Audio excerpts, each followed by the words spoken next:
Antes de empezar, como siempre, recuerda que si quieres estar al día de las empresas que más te interesan, ahora lo tienes más fácil que nunca, porque con la app Quarter lo podrás hacer como si escucharas un podcast, y además de forma 100% gratuita. En la aplicación de Quarter podrás encontrar las llamadas trimestrales de accionistas, las transcripciones y presentaciones de resultados de cualquier empresa en los más de 15 mercados disponibles a día de hoy. Descárgala ya en la Play Store o en la Apple Store.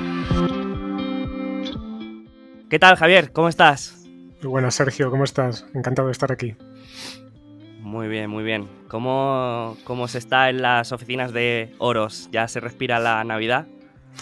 Pues ya se va acercando con ganas. En unos días me iré a Las Palmas, que mi mujer es de allí, a pasar unos días, a buscar el buen tiempo, así que con ganas para desconectar un poco también de estos 2 años tan moviditos que hemos tenido. Qué bien, qué bien. Oye, pues me das un poco de envidia, ¿eh? Porque el frío aprieta ya por aquí.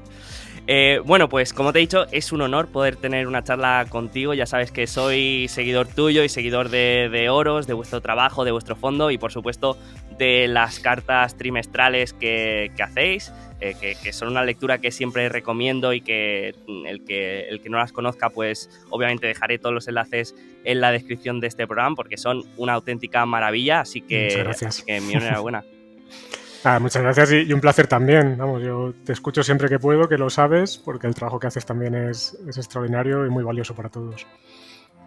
Y bueno, hace más o menos un año creo que estuvimos hablando con Alejandro, que también es del equipo Oros, en el que hablamos de muchos temas también y también de la gestión y de la filosofía de vuestro proyecto. Y te quería preguntar desde entonces qué novedades habéis tenido, si ha cambiado mucho. Hemos visto que la filosofía Value está volviendo a hacerlo muy bien y este año lleváis un año espectacular, ¿no? Con un retorno que, si no me equivoco, está cerca del 34%. ¿Más o menos? En la cartera internacional estamos más o menos ahí, 33-34, la ibérica un 23 este año también y la verdad es que muy contentos. Al final un año es un poco más anecdótico, pero como dices, desde que lanzamos Oros, pues poco más que era todo zancadilla un poco continua nuestra forma de invertir. Primero el value estuvo unos años un poco defenestrado, ¿no? Por distintas dinámicas, luego la triste pandemia pues fue un poco la puntilla y parece que desde la vacuna, un poco la reapertura de las economías, pues todo lo que es value o lo que entendemos nosotros donde hay valor, que sobre todo son compañías pues más pequeñas o con negocios más cíclicos, y está haciéndolo muy bien y la verdad es que nos sentimos muy contentos. Uh-huh. Pues enhorabuena, aparte en este año que está siendo difícil, sobre todo esquivar las minas y las explosiones que han habido en algunos sectores, ¿no? Lo comentabais en vuestra conferencia anual, tema de algunas tecnológicas que habían sido beneficiadas por la pandemia y que parecía que iban como un tiro y que de repente en cuestión de semanas pues se desploman. Así que tiene mérito más en este año que hemos visto muchos grandes nombres caer en picado, ¿no? Sí. También estáis con la campaña de los planes de pensiones. He visto que es algo que muchas veces, por lo menos a los más jóvenes, yo todavía me considero joven, pues quizá no tenemos muy en cuenta, ¿no? Y no le prestamos mucha atención. Entonces, te quería preguntar para qué perfil de personas habéis creado este producto, cómo funciona y en qué se diferencia la gestión de, por ejemplo, Oros Value Internacional y Oros Value Iberia. Bueno, empezando por lo último, a nivel de gestión no hay ninguna diferencia con Oros Value Internacional, es la misma estrategia, las mejores ideas de inversión que encontramos en todo el mundo, incluyendo Iberia, pues las metemos en esta cartera internacional y pues el plan de pensiones, entonces tiene lo mejor que encontramos con nuestro trabajo de análisis.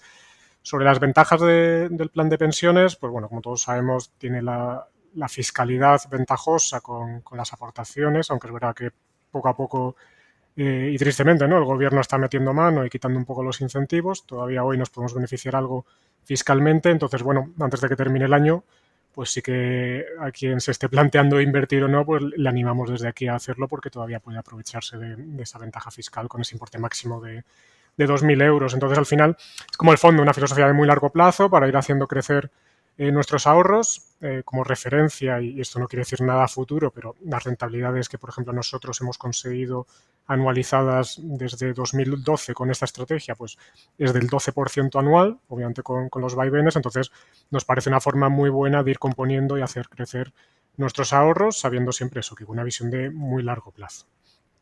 Ujú. Perfecto. Entonces, podríamos verlo como una mezcla entre el Oros Value Internacional y el Iberia, ¿no? Tenéis las mejores ideas que encontráis Bueno, no, en el en mundo, ¿no? realidad sería la réplica de Oros Vale Internacional. El ibérico es exclusivo Vale, España y Portugal y el internacional es el fondo, es la cartera modelo, aglutina vale, todo vale, vale, vale. absolutamente, también las españolas y las portuguesas. Es verdad que otras casas distinguen, ¿no? El internacional de la parte de Iberia, nosotros desde el principio decidimos que el internacional tenía que ser el fondo Vale. modelo de lo mejor que encontramos.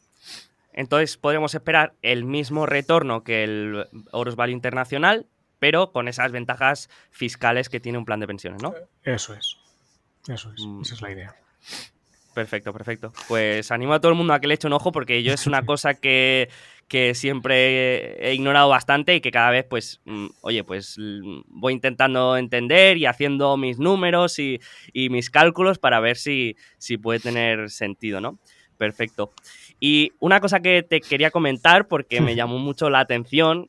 Y es que cuando hablamos para planificar esta entrevista, justamente había publicado una charla con Lunaticoin, que es Sí. un gran comunicador de temática Bitcoin, y me dijiste que todavía no habías escuchado el episodio, pero que tenías interés en escucharlo, y me llamó la atención, ¿no? Porque la temática Bitcoin, obviamente, pues hay gente que le ha dedicado tiempo bueno, sobre todo a nivel más profesional de inversores con larga trayectoria, en la gran mayoría, pues sí que es verdad que no hay un posicionamiento claro, pero a mí siempre es una opinión que me interesa, ¿no? Más allá obviamente, si crees que puede ser buena inversión o no, si es algo que le habéis dedicado tiempo, si es algo que os interesa, si es algo que en el futuro crees que puede ser invertible o si directamente lo descartáis. ¿Cómo lo veis este tema?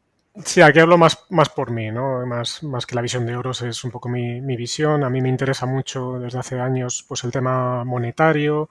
Sigo bastante a la Escuela Austríaca de Economía, entonces pues siempre esa parte del buen dinero, de cómo tiene que ser una política monetaria, el oro y demás, pues siempre me ha llamado mucho la atención y trato de aprender pues con el tiempo que voy sacando todo lo que puedo. Entonces, en el caso de Bitcoin, pues es verdad que desde hace 2 o 3 años lo voy siguiendo con más interés, a raíz de que gente conocida también de este mundillo, pues me iba comentando. Al principio tenía como algo, pues lo típico, esto es muy especulativo, no entiendo nada, no es tangible, seguro que es humo y no le echaba así no le ponía mucho interés. Entonces, bueno, fui leyendo un poquito y sí que es verdad que tiene ciertos atributos que me llaman mucho la atención, ¿no? Como el carácter de tener la oferta limitada, el que sea absolutamente descentralizado, que es como debería ser un buen dinero, y que está en un punto ya que tiene un efecto de red pues brutal, que hace que sea muy difícil que surjan otras criptodivisas con estos atributos porque le puedes copiar, pero ya no tienes ese efecto de red. Entonces, bueno,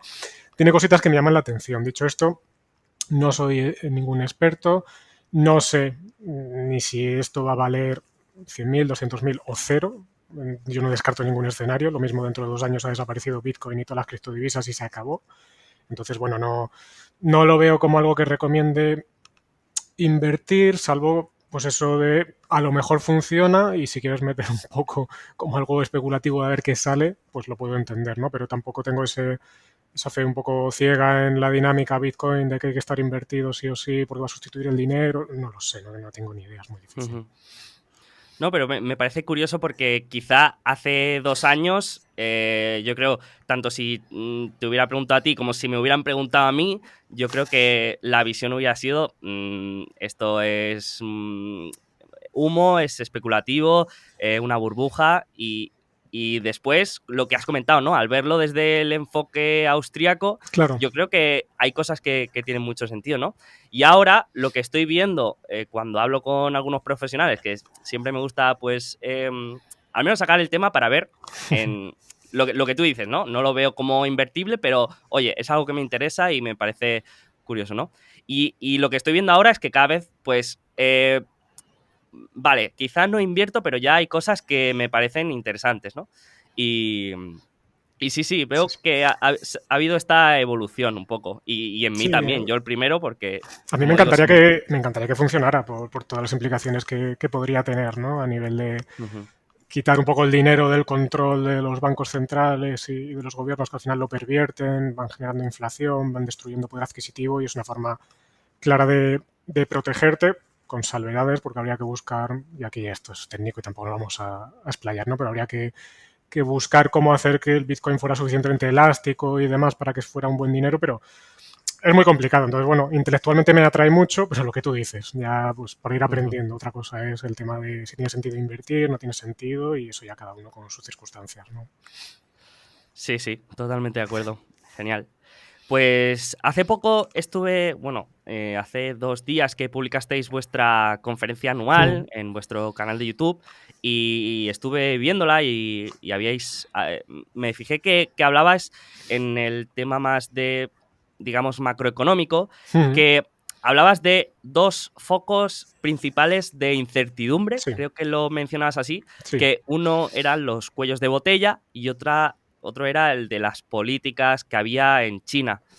Estos, bueno, podrías comentarlos un poco y también ver, te quería preguntar si no ves también la inflación como una Sí, sí. variable importante actualmente en la economía.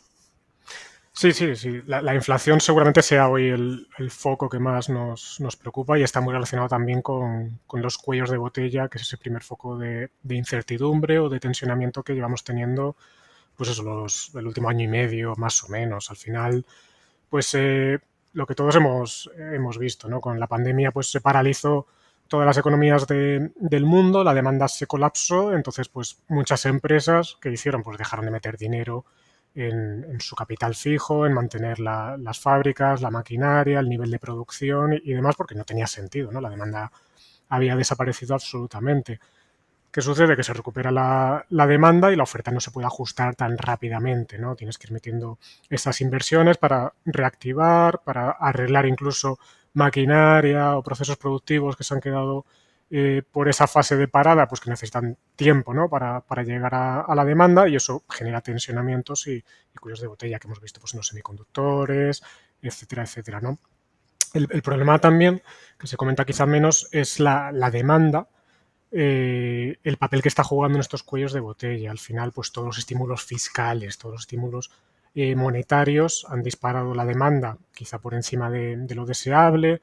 Luego la gente pues ha ido cambiando su comportamiento, empieza a demandar más productos manufacturados, tangibles y menos servicios, un poco pues por la pandemia, como nos han ido condicionando nuestra forma de vida, pues hemos cambiado un poco nuestro patrón de consumo de las cosas. Entonces, eso ha disparado por encima de donde estaba la demanda de materiales, materias primas, generando también tensionamiento en todas las materias primas, básicamente, y de ahí que hayan volado absolutamente su precio los últimos tiempos. Además, aquí, si quieres comentamos luego, pues está afectando mucho las políticas energéticas, los objetivos de mix energético de muchos gobiernos, pues están exacerbando todavía más estos cuellos de botella y por eso pues estamos pagando hoy las consecuencias con precios tan disparatados de la factura de la luz, ¿no? Ahora mismo en todos los países de Europa, por ejemplo, ¿no? Y luego sobre China, pues lo explicaba en la última carta trimestral en más detalle, es otro foco de incertidumbre muy relevante porque Xi Jinping los últimos, pues más o menos los últimos 12 meses especialmente, ha empezado a tomar muchas medidas regulatorias, de intervencionismo en determinados sectores para tratar de beneficiar o dejar de, no sé si decir dejar de perjudicar a la clase media baja china que no se había visto tan beneficiado del boom económico de los últimos años, ¿no? Por el sector de la tecnología, sector de la educación, sector financiero, sector inmobiliario, han ido tomando distintas medidas intervencionistas.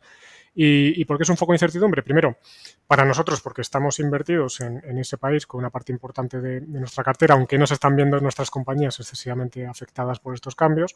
Y luego también porque el sector inmobiliario, con estas medidas que están tomando, y como hemos visto seguramente muchos en televisión, pues está sufriendo ahora las consecuencias, está produciendo como un pinchazo muy acelerado del sector inmobiliario, donde los precios eran muy altos, y eso pues puede tener también sus consecuencias a nivel global. Entonces, bueno, pues serán dos focos que vemos muy relevantes de incertidumbre y que pueden generar también oportunidades de inversión, que es lo que tratamos también nosotros de aprovechar. Y ya por último, de la inflación que comentabas, pues al final todos estos años de política monetaria expansiva parecía que no generaban inflación, pero por las dinámicas de cuello de botella que acabo de comentar, empieza a acelerarse ahora la inflación y está la duda de si es transitoria, de si es persistente. Primero los banqueros centrales, todos decían, no, esto va a ser cosa de un par de meses, no pasa nada.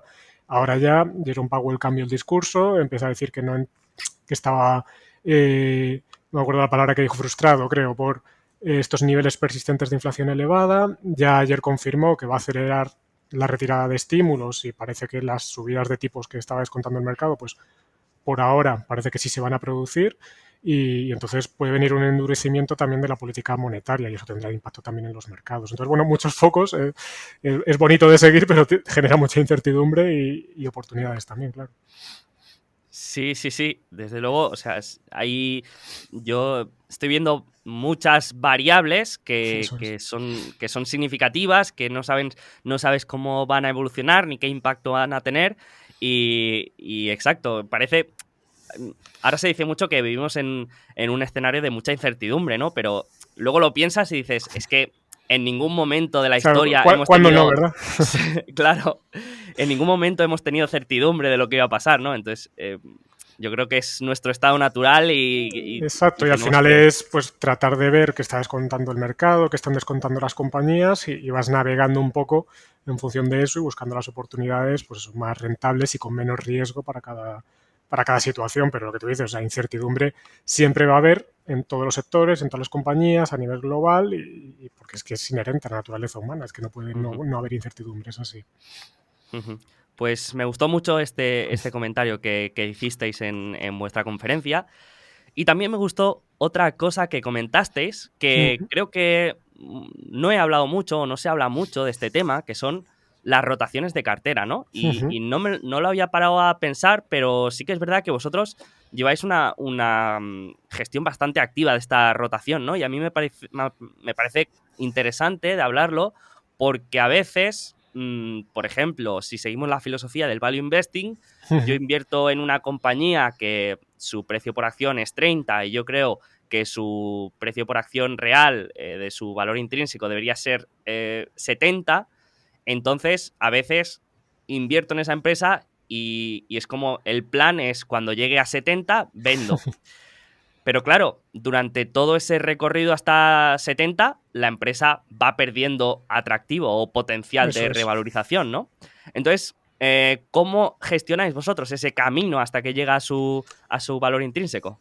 Al final todo es un tema de coste de oportunidad. Nuestro trabajo no es otro que maximizar o tratar de maximizar el potencial teórico de los fondos. Entonces tenemos que buscar continuamente las mejores situaciones de rentabilidad-riesgo que vamos encontrando para maximizar esa certidumbre y ese potencial teórico de las carteras. Y como dices, podemos tener un precio objetivo para una compañía, un potencial del 80, del 90%, y en algunos casos venderla cuando tiene solo un 30%, cuando todavía le queda, mejor dicho, un 30% potencial, porque encontramos una nueva idea que tiene un 90% de potencial. Entonces, ese trabajo que decimos un poco de reciclar el capital, ¿no? El dinero de los fondos es lo que permite mantener los potenciales en niveles elevados. Al final, si tu trabajo es correcto de análisis, ese potencial con el tiempo, no sabes nunca cuándo, ¿no? Pero con el tiempo se va traduciendo en rentabilidad y, es un poco la idea de ir continuamente reciclando con nuevas ideas de inversión. También te digo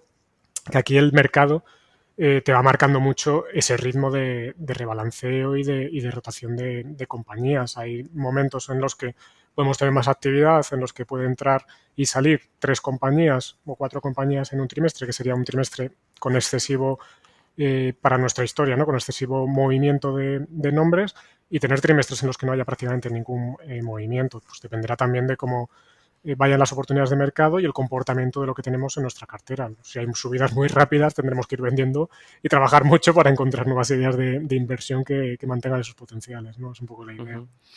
Es que me gustó mucho porque como lo enfocabais, es que poníais un ejemplo de una empresa que a lo mejor en 2 años se había mantenido plana, bueno, pero por el camino se había dado mucha volatilidad Sí, claro. y vosotros con estas rotaciones de cartera sí que habíais podido aprovechar para crear valor, ¿no? Claro, Entonces... sí, perdona. Sí, por un lado está No, no, dime. la rotación de nombres de compañías, ¿no? Salen compañías del fondo, entran compañías nuevas, y por otro lado está, que también aporta muchísima rentabilidad, el rebalanceo de pesos. ¿Qué quiere decir lo que estás diciendo? Pues compañías como Aperan, que era lo que contábamos en la conferencia, desde que invertimos a lo mejor, pues ha subido un 10% desde el precio de compra inicial, pero por el camino nosotros hemos ido aumentando el peso cuando caía sin motivo, ¿no? Cuando el potencial se incrementaba por las caídas de precio y no encontrábamos mejores alternativas, comprábamos más de Aperan, incluso la llegamos a tener como principal posición de nuestra cartera internacional, y luego íbamos reduciendo según iba volviendo a subir y caía ese potencial. Entonces, ese rebalanceo va sumando esos puntitos de rentabilidad que al final pues se van notando mucho cuando esto lo vas haciendo con distintas compañías y vas ajustando los pesos, ¿no? Tampoco nos volvemos locos, ¿no? Esto no tenemos modelos cuantitativos detrás, ni estamos todos los días rebalanceando, ni mucho menos. Vas viendo un poquito y ajustando pues cada semana alguna compañía que tiene sentido hacer ese rebalanceo. Claro, porque me imagino, o al menos como yo lo veo, es que hay compañías en las que quizá tiene más sentido y otras en las que no, ¿no? Por ejemplo, si hablamos de las típicas compounders de buy and hold, en este caso quizá tiene sentido comprarlas y dejarlas ahí mucho tiempo, ¿no? Pero quizá en empresas más cíclicas o más sensibles a variables macroeconómicas sí que puede tener más sentido, al menos como lo veo yo, aunque es No te más... creas, no te creas. Es más un tema de potencial. Incluso los compounders pues te van dando oportunidades de hacer ese rebalanceo. Es verdad que nosotros ahora en cartera tenemos pocos nombres que se pueden identificar con esa categoría de compounders, pero por ejemplo hace 3 4 años teníamos casi un 30% del fondo en plataformas tecnológicas y también hacíamos estos ajustes de peso porque había mucha volatilidad y generaban esas oportunidades. Compañías como Alphabet, como Booking o PayPal, pues tenían movimientos de 20 y 30% para un lado y para otro a lo largo del año, y tú vas ajustando también. Entonces, es verdad que a lo mejor lo que tienes en la cabeza, ¿no? Que son más volátiles las compañías más cíclicas y en ese sentido puede ser más activo ajustando los pesos, pero bueno, este trabajo lo hacemos con todo el tipo de perfil de compañía y todas, unas te darán más oportunidades, otras menos, dependerá del mercado y cada momento. Y hablando de oportunidades, una industria que sin duda está dando muchas oportunidades y que habéis hablado bastante de ella últimamente, que he visto que habéis hecho alguna presentación, es de empresas en el sector del cannabis, que esto me parece fabuloso porque no conozco a otra gestora, a otro fondo, al menos español, que esté invertido en este sector, ¿no? Entonces, tenemos que hablar de esto, por favor, y quiero que me cuentes qué os gusta de este sector, si es una apuesta a una infravaloración general de la industria o es más a un actor concreto que os parece interesante independientemente de la opinión que tengáis en la industria. ¿Cómo lo habéis visto? No, aquí tenemos dos compañías, en una de ellas coincidimos contigo y de hecho vimos por primera vez la tesis de inversión en tu canal, que es PowerREIT, y nos pareció una idea súper interesante. Esto no es, también tenemos, la otra compañía es Millennium, ahora explico qué es. No es una inversión pensando en que el sector del cannabis va a ir muy bien ni nada por el estilo, no hemos estudiado en gran profundidad tampoco los jugadores que hay en la industria, aunque es verdad que las dinámicas en el mercado de Estados Unidos pues parece bastante favorables, ¿no? Tienes un crecimiento de doble dígito esperado en el consumo para los próximos años y tienes una regulación que cada vez está siendo más favorable, y parece que la administración Biden pues quería aprobar el consumo de cannabis ya con una ley federal, ¿no? A nivel nacional, porque ahora ya son solo a nivel estatal para consumo recreacional, consumo medicinal, y cada estado pues tiene sus dinámicas, ¿no?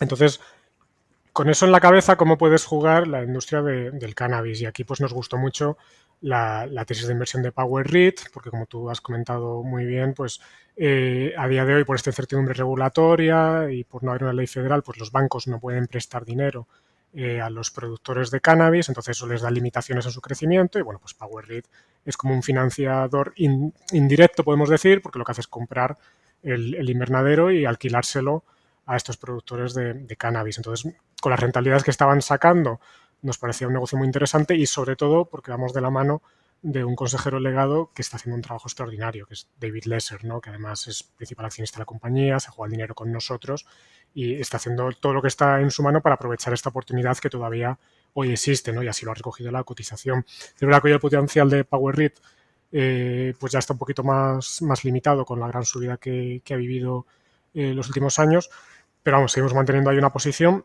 y luego donde vemos mucho más atractivo en estos momentos es en Millennium, que es el principal cliente de PowerRead, que es un productor de cannabis y que también está controlado, tiene como principal accionista a David Lesser, que es también el consejero delegado. Millennium era el vehículo de inversión que tenía David Lesser pues para hacer otro tipo de inversiones en compañías, vio la oportunidad del cannabis también, de ser cliente de PowerRead y lo que están haciendo pues es, entre otras cosas, explotar el mayor invernadero que hay en Michigan, que lo controla PowerRead, donde tiene unas perspectivas pues, extraordinarias para los próximos años. La compañía es muy pequeña, cotizaba en el mercado Expert Market, es súper líquido, es lo más complicado que hay para invertir, tiene muchas limitaciones, ya ha salido al Pink Market, que es mercado OTC, digamos, donde ya pues puede invertir más gente, con lo cual irá ganando poco a poco liquidez la compañía. Y entonces esto generaba, y está generando, pensamos, una oportunidad muy clara de inversión porque no la conoce nadie. Acaban de empezar el negocio de cannabis y ahora es cuando están dando la información y bueno, pues te puedes comprar este negocio que tampoco es que no se enamore, pero es que te está cotizando a un PER a lo mejor de 3 veces. Y encima vas de la mano de alguien que históricamente ha repetido ya esta jugada de componer muy rápido el valor para los accionistas. Entonces, bueno, sí el sector nos parece que tiene su atractivo, pero vamos más por el tema de ir de la mano de este excelente gestor que es David Lesser. Es que yo, la verdad, no quería hablar mucho de Millennium porque es una empresa que todavía no se puede comprar para el inversor privado. Sí, no sé, no, en el Pink Market tampoco, ya tengo dudas ahí. En el Expert Market No, sé que no podía, en el Pink tampoco. no. Se puede vender, si tienes posición la puedes vender, pero no la puedes comprar. Por lo que, lo siento, de momento no se puede. Yo estoy calentando la cabeza a los de Interactive Brokers para que lo permitan, pero bueno, todavía no hay manera. Pero sí que la historia me parece muy curiosa, ¿no? La que has comentado del CEO de tanto de PowerRead como de Sí, sí. Millennium, y es que es una persona que se dedicaba al real estate toda la Exacto. vida, había estado trabajando en un REIT antes de PowerRead, y lo que tenían era un negocio de ferrocarriles Sí, y sí. otro Parques solares, sí. de parques solares, sí.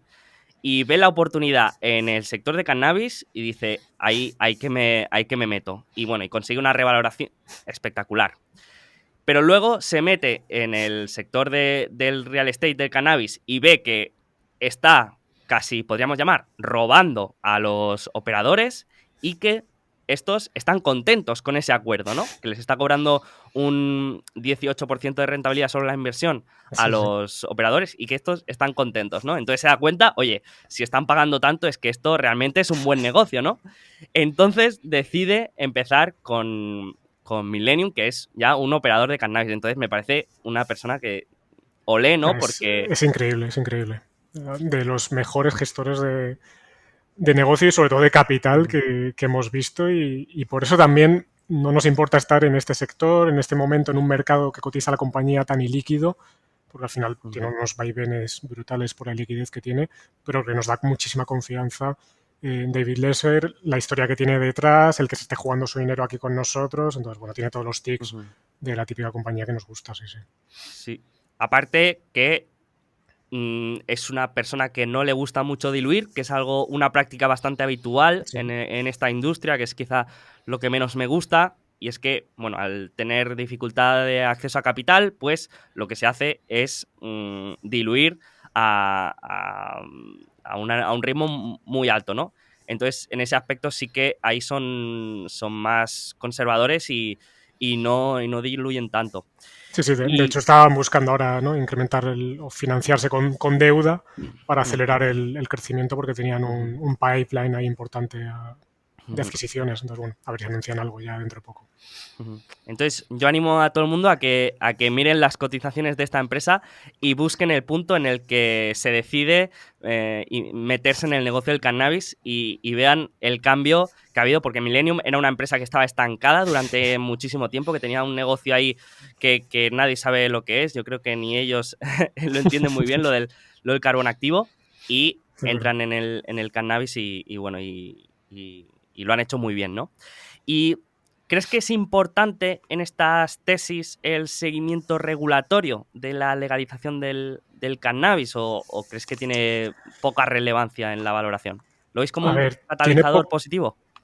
depende de cada una, ¿no? En el caso de PowerRit, al final la regulación o la falta de regulación actual a nivel federal es lo que genera esa oportunidad para generar las grandes rentabilidades que están obteniendo. Entonces, que se apruebe a nivel federal, al final va a reducir su rentabilidad. De hecho, como tú sabes, ellos tienen esas cláusulas que ajustarían los alquileres a la baja si se aprueba a nivel federal, porque saben que entonces ya la competencia va a ser mucho más alta, ya entra el sector financiero a prestar dinero al sector y entonces ya el atractivo cae. También te digo que se quita incertidumbre y a lo mejor el mercado ya pone a cotizar esto como un REIT y no como lo que está cotizando en estos momentos, y eso también pues puede destapar valor. Eso por Power REIT. En el caso de Millennium, pues al final, con que no cambie la regulación ya estamos contentos, porque bueno, ya con el tema de Michigan para nosotros sería suficiente para soportar la valoración. Si va mejor, pues incluso quizá eso genere oportunidades para un mayor crecimiento, con lo cual no creo que nos viniera mal. En ese caso monitorizaríamos lo contrario, ¿no? Que la regulación, por lo que sea, se vuelva en Estados Unidos más restrictiva, pero no parece que las cosas vayan por ahí. Pero sí, claro, el riesgo regulatorio aquí es fundamental para generar la oportunidad y también como amenaza futura, ¿no? ¿Y habéis estado valorando otros actores dentro de este ecosistema también o ya demasiada exposición ya a una industria? Sí, bueno, lo de la exposición a las industrias tampoco tenemos un límite, ¿no? No queremos pasar de aquí ni nada por el estilo, más allá de pues lo cómodos que estamos con cada compañía o con la dinámica de la industria y ya está en ese sentido, ¿no? Mirar otros nombres, sí que hemos mirado alguno muy por encima, tampoco en profundidad, pero es que al final es que estamos, lo que te decía antes, estamos jugando de la mano de David Lesser, que es gran parte de esta historia y del catalizador para destapar valor para los accionistas, y es que eso no lo hemos encontrado todavía en otras compañías y casi en otras industrias tampoco. Es que eso es una cosa, un caso muy particular al final, lo que está consiguiendo. Perfecto. Pues muy interesante. Me encanta ver que fondos se animan a meterse en esta industria porque todavía hay que recordar que en Estados Unidos está declarada como una droga peor que la cocaína, la marihuana. Es decir, todavía, bueno, lo que tienen ahí en Estados Unidos es de para estudiarlo en profundidad porque yo todavía no entiendo muchas cosas, pero desde luego es valiente y interesante, ¿no? Y otro sector del que históricamente habéis tenido bastante peso también y que aquí sí que yo estoy más fuera que dentro, es del sector energético, ¿no? Que siempre, al menos yo como lo tengo asociado cuando pienso en oro, es que una parte está, o sea, tiene un bastante peso el sector inmobiliario, que es lo que hablamos el año pasado con Alejandro, y también otro peso importante en materias primas, quizá mayor en sector energético.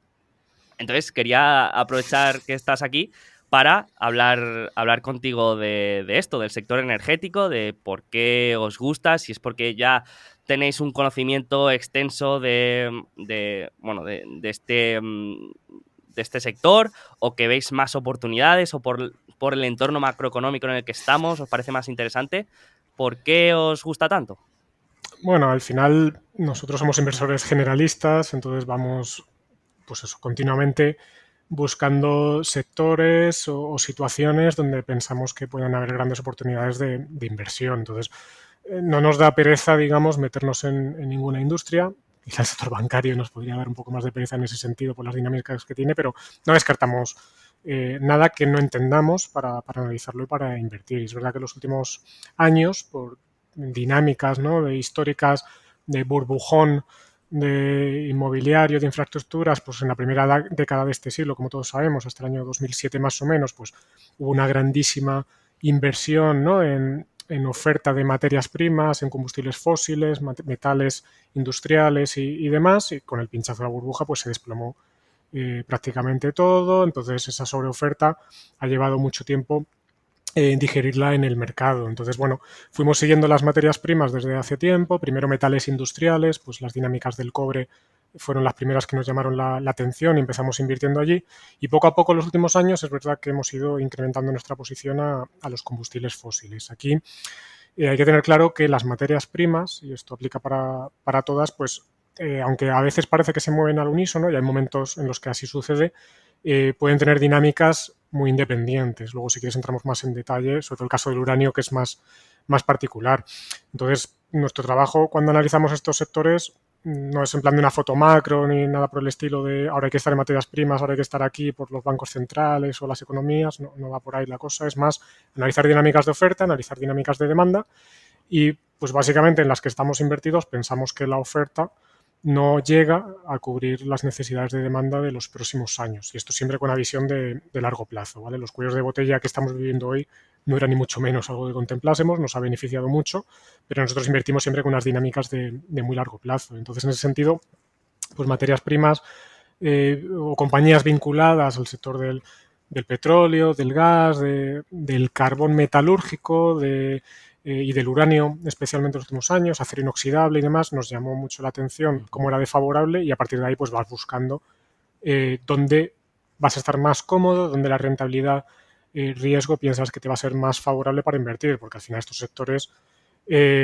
son complejos de acertar el momento bueno para que se genere o se destape esa oportunidad. Si tu tesis de inversión tarda en cumplirse, por mucho que tengas razón, si vas de la mano de una compañía equivocada, puedes perder mucho dinero. Entonces tratamos de ir, pues eso, de los productores de bajo coste, compañías con poco o nada deuda y con márgenes suficientes, capacidad de generar caja en entornos también complicados, que te ayuden a sobrevivir si la tesis se va retrasando, ¿no? Entonces, bueno, eso sería un poco en términos generales lo que tratamos de buscar y por qué pensamos que puede tener sentido ahora, ¿no?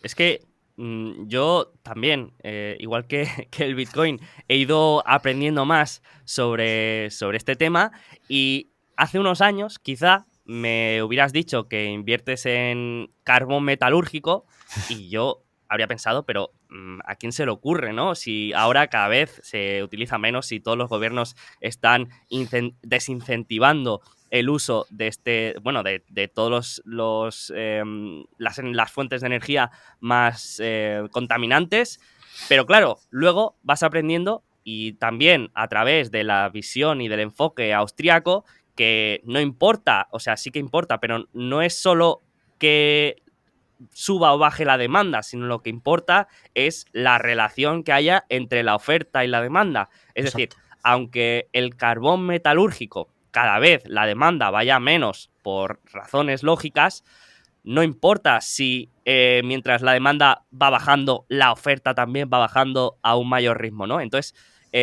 cuando descubres esto, pues dices, vale, ahora sí que tiene sentido. Y de hecho, quizá estamos en el momento en el que menos demanda haya de carbón metalúrgico, pero en el que ha hecho un año espectacular, ¿no? Entonces, si quieres, lo que podría ser interesante aquí podría ser ir viendo cada uno de estos. Podríamos hablar, por ejemplo, del petróleo, del gas, del carbón y del uranio, que son los. Vale. Creo que tenéis alguna posición en cada uno de estos.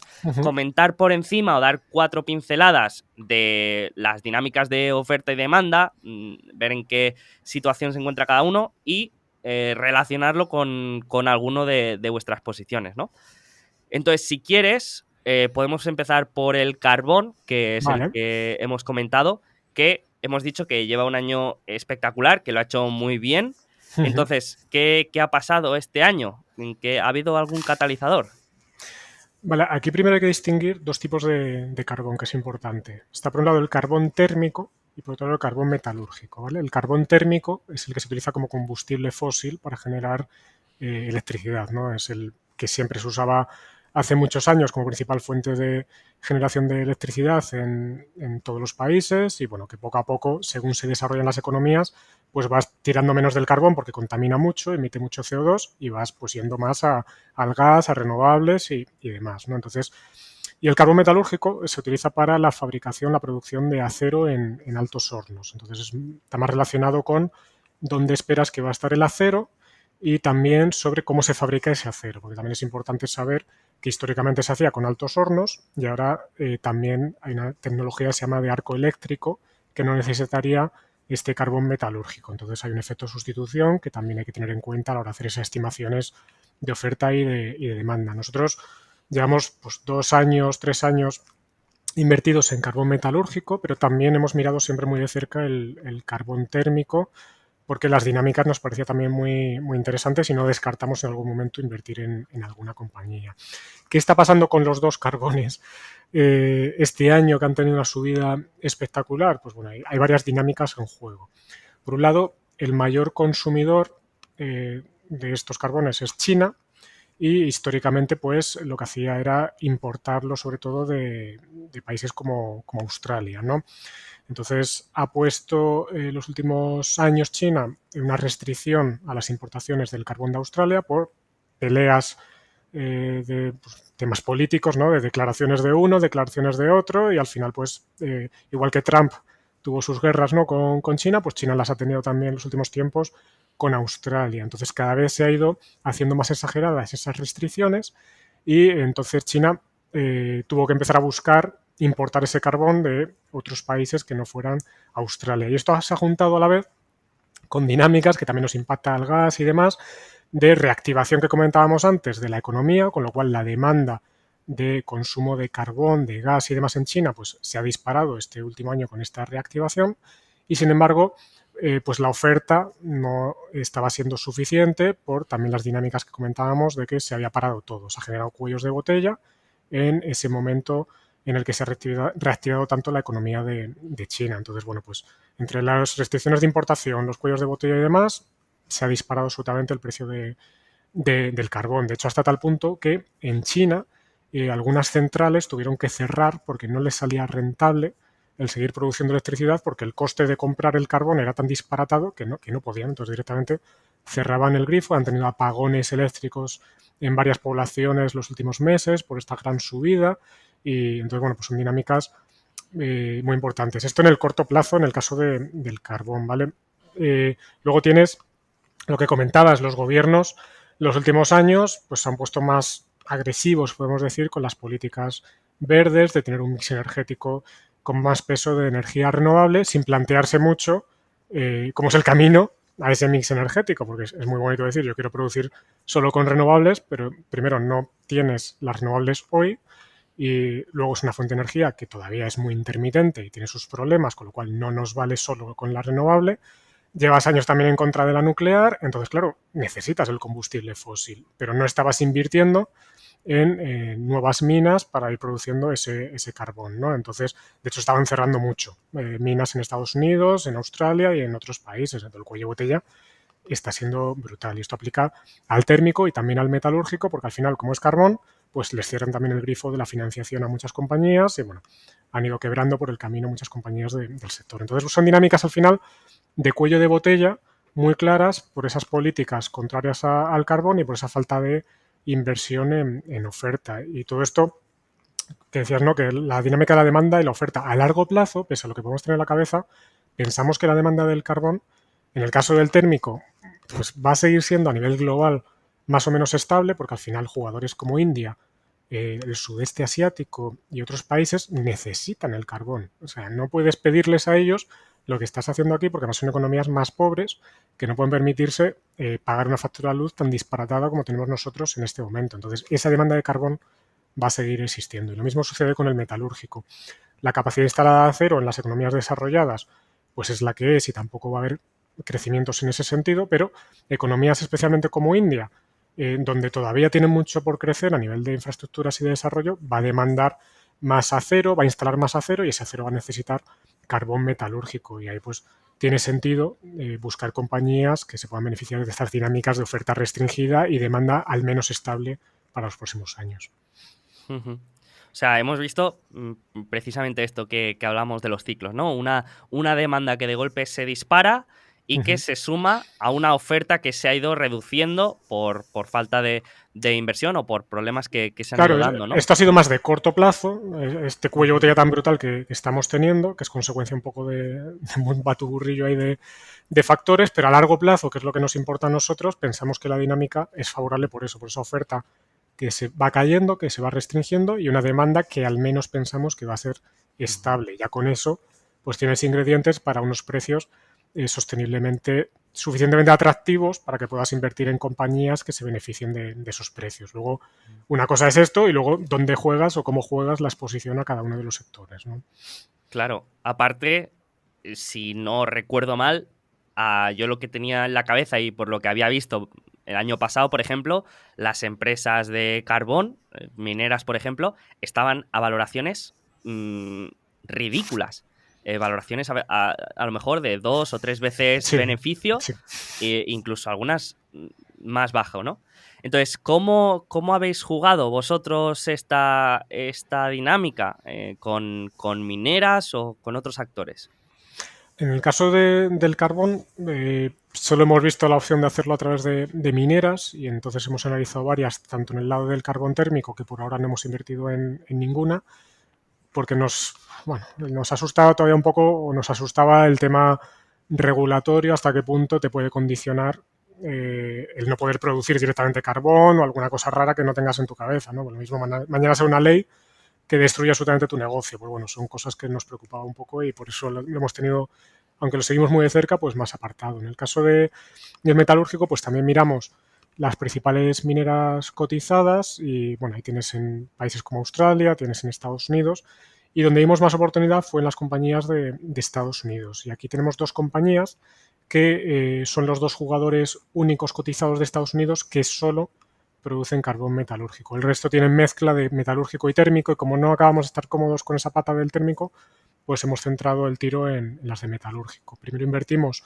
hace 2 o 3 años, que todavía mantenemos la posición en Warrior Met Coal, que además de ser principal productor o estar solo centrado en el carbón metalúrgico, exporta todo ese carbón fuera de Estados Unidos y además tiene un carbón de muchísima calidad, lo que se dice muy poco volátil, es un carbón muy compacto, que genera pocos residuos, contamina menos, entonces es el carbón por el que se paga más en los mercados internacionales. Se asemeja mucho al carbón australiano, que es el de mayor calidad, y eso nos gustaba mucho, ¿no? Ya que vas a invertir en este sector, pues encima estás invirtiendo en el mejor producto que puedes encontrar. Y además, a nivel de costes, no estaban tampoco muy mal situados, con una estructura variable que le permitía afrontar pues, momentos malos de precio para seguir generando caja. Como te decía antes, pues cuando inviertes en materias primas es importante ir de la mano de compañías que pueden generar caja en cualquier entorno y Warrior Met Coal pues, ha demostrado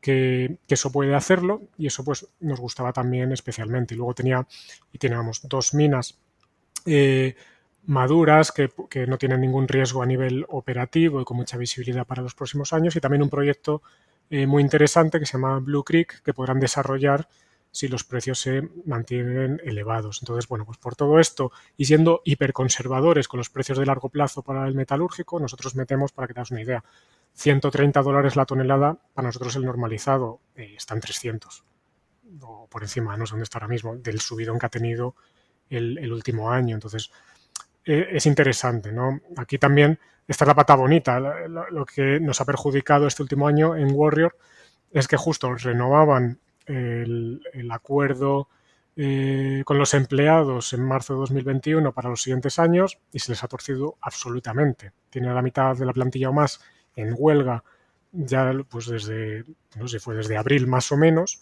con lo cual tiene una mina parada y la otra funcionando pues al 70-75%, con lo cual no te has beneficiado tanto como nos hubiera gustado de este entorno. Pero bueno, más o menos Ujú.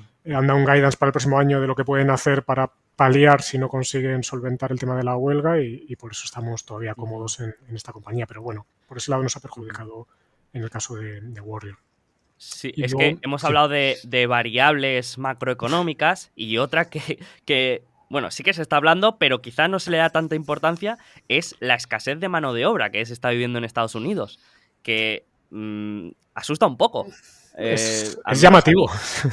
Cuanto menos es llamativo, ¿no? Lo que está pasando con tanto eh, ayuda, ¿no? Gubernamental y demás. Parece que la gente prefiere seguir en casa llevándose esta ayuda que ir a trabajar, o los sueldos no son suficientemente atractivos, no sé, todo esto al final va a empujar a un alza en los salarios sí o sí, tiene toda la pinta, y entonces los trabajadores se están viendo más fuertes en este entorno y por eso pues pueden apretar las tuercas como se lo están haciendo a Warriors, ¿no? Que algo hace un año o dos quizá era impensable y de repente te has encontrado con esto que no tenías en la cabeza, todo parecía que iba bien y de repente fasca una huelga que ya lleva meses Ujú, durando, que se dice pronto, ¿no? Que la gente pueda aguantar tanto una huelga.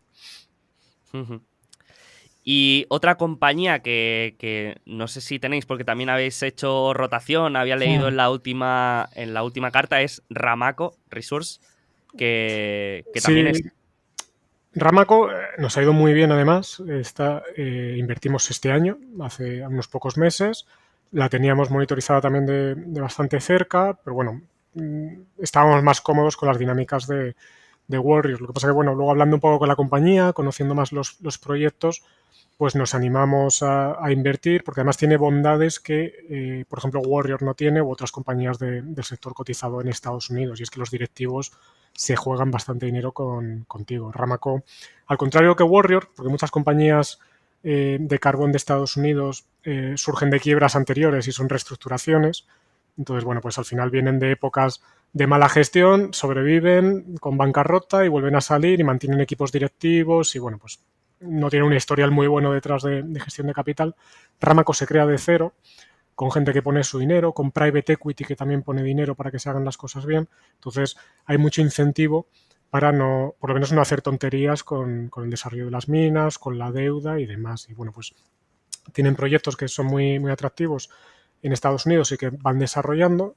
Y lo mismo, siendo muy conservadores, nos salía también que la compañía cotizaba al final a niveles muy atractivos, y según iba cumpliendo un poco con el paso de los años con esos desarrollos que decían, nos vimos más cómodos, ya generaba caja la compañía también, que es algo para nosotros importante, nos animamos a invertir y esta sí que ha funcionado muy bien. Te ha Ujú. favorecido todo, ha multiplicado por tres desde que invertimos. Llegamos a desinvertir toda la posición, pero luego con las caídas pues hemos vuelto a invertir porque seguimos viéndola muy atractiva. Y es que de hecho, al contrario que Warrior, Ramaco, la mitad de la producción más o menos la vende a clientes de Estados Unidos, y aquí las dinámicas son de vender con contratos a un año. En el mercado internacional vende, se puede decir, como a spot, entonces el precio que está en mercado es al que lo vas a vender en cada momento. En el caso de Ramaco, al menos la mitad de la producción ya tiene garantizado el precio para el próximo año y lo tiene firmado a $200 la tonelada. Claro, nosotros estamos asumiendo precios de 130, pues de repente nos ha venido un extra de generación de caja que no contemplábamos, el potencial por eso se ha incrementado y estamos pues muy muy cómodos con la compañía, porque es que además lo están haciendo muy muy bien. Pues muy interesante, porque para muchos seguro que el carbón es un sector donde no tocar, no quiero saber nada, pero precisamente ahí a veces es donde se hacen estas rentabilidades tan extraordinarias en poco tiempo, ¿no? Perfecto. Y otro sector también donde mucha gente no se quiere acercar es el del petróleo, que parece que un poco la narrativa es que el año que viene ya no se va a utilizar el petróleo, ¿no? A veces parece que creemos que de aquí a unos meses vamos a tener todos coches eléctricos Exacto. y Y nadie los va a aviones utilizar también van a ser petróleo. eléctricos Sí. y los camiones y todo, sí. Claro, pero la realidad es un poco distinta, ¿no? Y en realidad sí que es verdad que una parte importante es del consumo de petróleo de coches, pero el petróleo tiene mucha más demanda y otros usos que para gasolina, ¿no? Sí, aquí es verdad que hemos pasado de unos años atrás en los que el run run era el pico de oferta que nunca llegaba, y los últimos años está siendo el pico de demanda. Hemos pasado de un extremo un poco al otro, y creo que hay más verdad en lo primero que en lo segundo, y eso va a marcar las dinámicas también de largo plazo, que como te decía es lo que nos interesa a nosotros a la hora de invertir. Dicho eso, el petróleo es la materia prima más complicada de analizar las dinámicas de demanda y oferta. Vamos siempre con con bastante respeto. Además, hemos tenido experiencias un poco malas históricamente de inversión precisamente porque la tesis se ha ido retrasando más de lo que nos gustaría. Pero bueno, es verdad que por el lado de la demanda se habla de la muerte un poco del petróleo por la llegada del vehículo eléctrico, y es verdad que juega su papel porque el transporte supone más o menos, creo recordar, el 65% o algo así del consumo de petróleo. Pero bueno, ese transporte incluye mucho de camiones para el transporte de mercancías. No veo una flota de camiones eléctricos todavía haciendo eso. Los aviones también. Entonces, bueno, no es solo el coche, que es verdad que te impacta, hay muchas otras variables en juego, además de que luego el petróleo se puede usar también para generar electricidad en algunos sitios y derivados también para la química, etcétera, etcétera, ¿no? Entonces, bueno, ahí tiene muchos más, como dices, usos que el que podemos tener de combustible en la cabeza, aunque es verdad que el combustible es lo más relevante y lo que va a marcar la dinámica de largo plazo. Entonces, bueno, nosotros pensamos que la demanda, sin tener crecimientos extraordinarios los próximos años, no va a tener la debacle que mucha gente puede tener en la cabeza. Entonces, por el lado de la demanda, estamos relativamente tranquilos porque pensamos que se va a mantener ese consumo para los próximos años, porque al final, pues, lo de siempre, desarrollo de economías que van a seguir necesitando el combustible fósil para funcionar.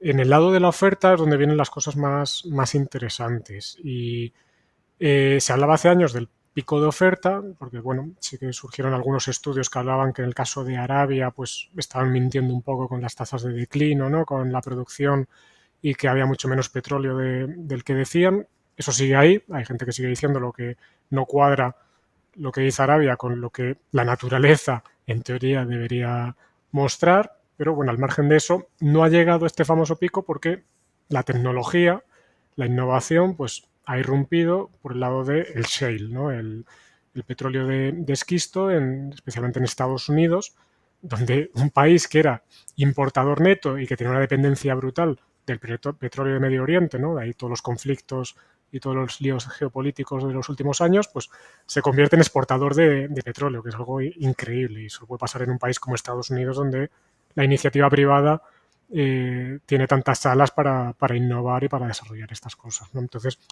durante unos años, pues el shale, podemos decir que inundó el mercado de petróleo, y eso ha permitido que durante muchos años hayamos tenido petróleo barato.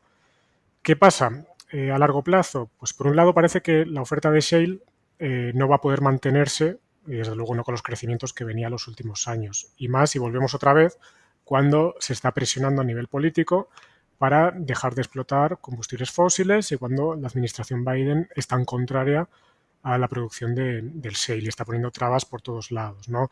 A la producción intentaron en su día, con el tema de filtraciones, con el agua que se contaminaba, que si los terremotos y demás, y no lo consiguieron, porque salieron informes independientes que demostraron que no había ese impacto, de haberlo era minúsculo, no era relevante.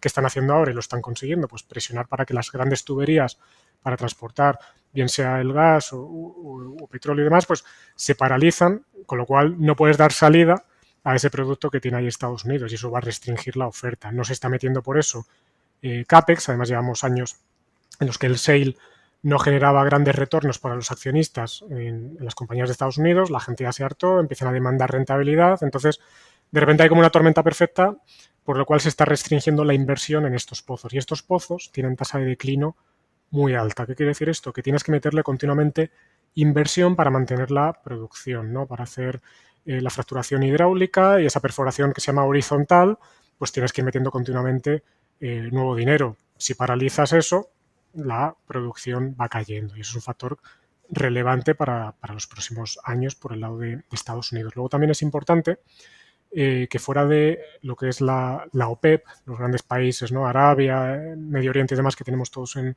nuestra cabeza, la producción de petróleo en los últimos años que ha surgido pues en países como Canadá y en otros países como Brasil, en África y demás, es, podemos decir, de peor calidad que la que puede ser la histórica, ¿no? ¿Por qué? Porque mucho es de aguas profundas. Ahí las tasas de declino también son muy importantes, y además si no metes inversión para mantener esos pozos abiertos, pues luego no es tan fácil en volver a explotarlos. La maquinaria sufre deterioros, tienes que volver a empezar de cero, entonces esa oferta que mucha gente espera posiblemente tarde mucho en llegar. Con lo cual, una demanda estable, de nuevo, con una oferta que puede ser menos boyante de lo que tenemos en la cabeza, pues puede generar, al menos durante unos años, esos cuellos de botella que hemos mencionado tantas veces hoy, ¿no? Y que pensamos que también en el petróleo puede darse, ¿no? Y luego a nivel de, también es interesante, ¿dónde está el coste marginal de producir el petróleo, ¿no? Porque una cosa es el coste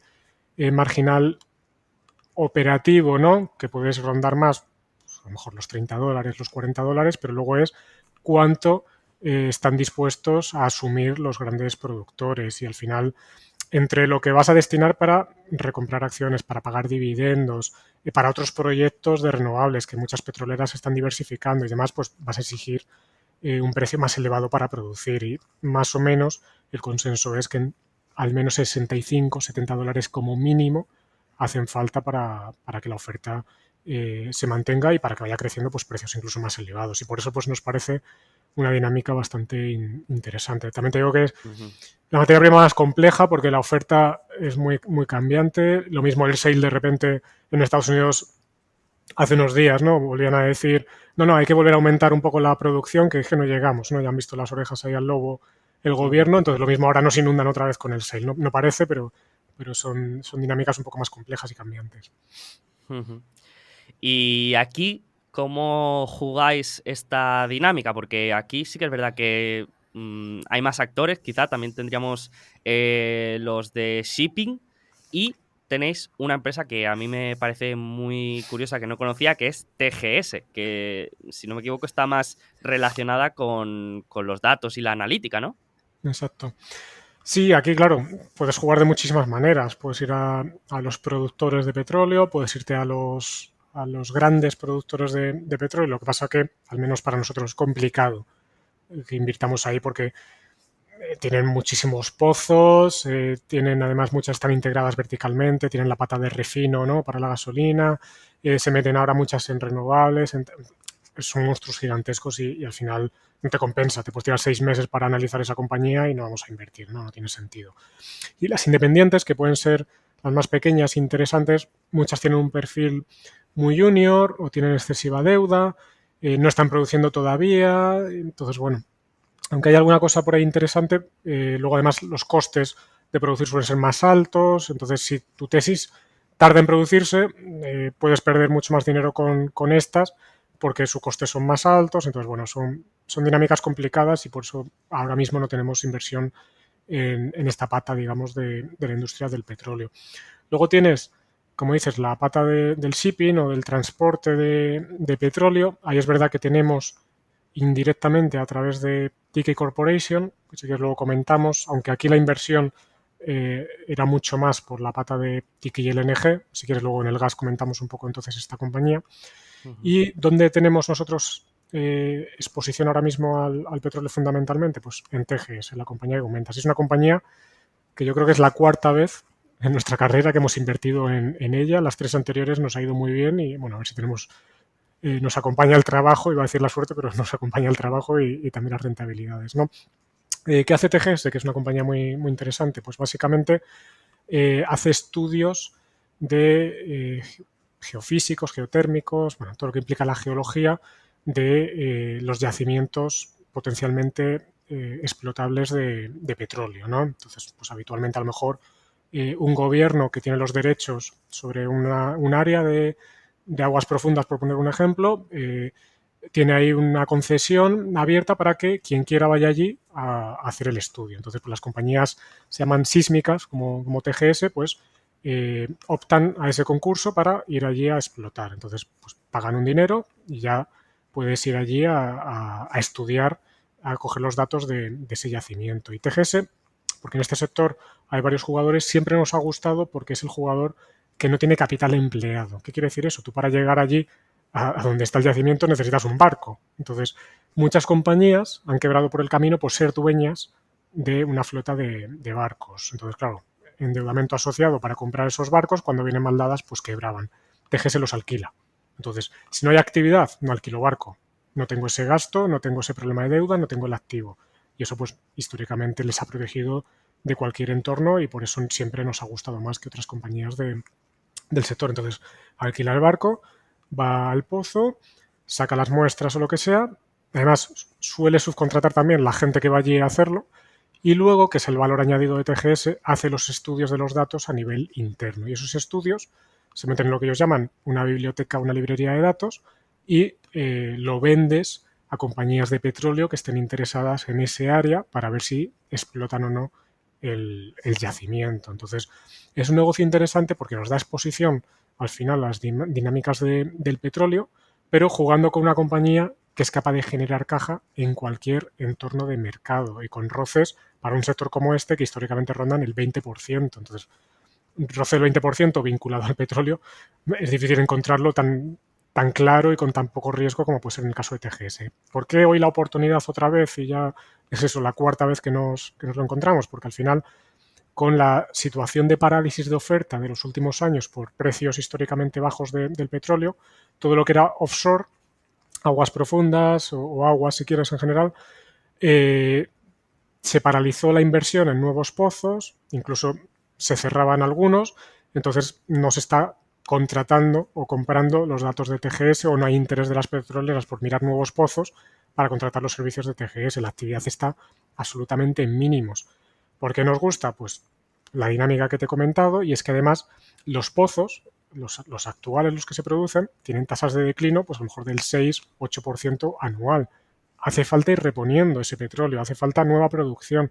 Entonces TGS estima que hay menos del 20% que se esté reponiendo y que va a tener que llegar la inversión otra vez sí o sí a las aguas profundas y ahí pues TGS cuando se reactive toda esa inversión pues se verá beneficiada. Mientras tanto pues estamos esperando una compañía sin deuda que aguanta generando algo de caja y que incluso está recomprando acciones a estos precios que a nosotros nos parecen muy atractivos.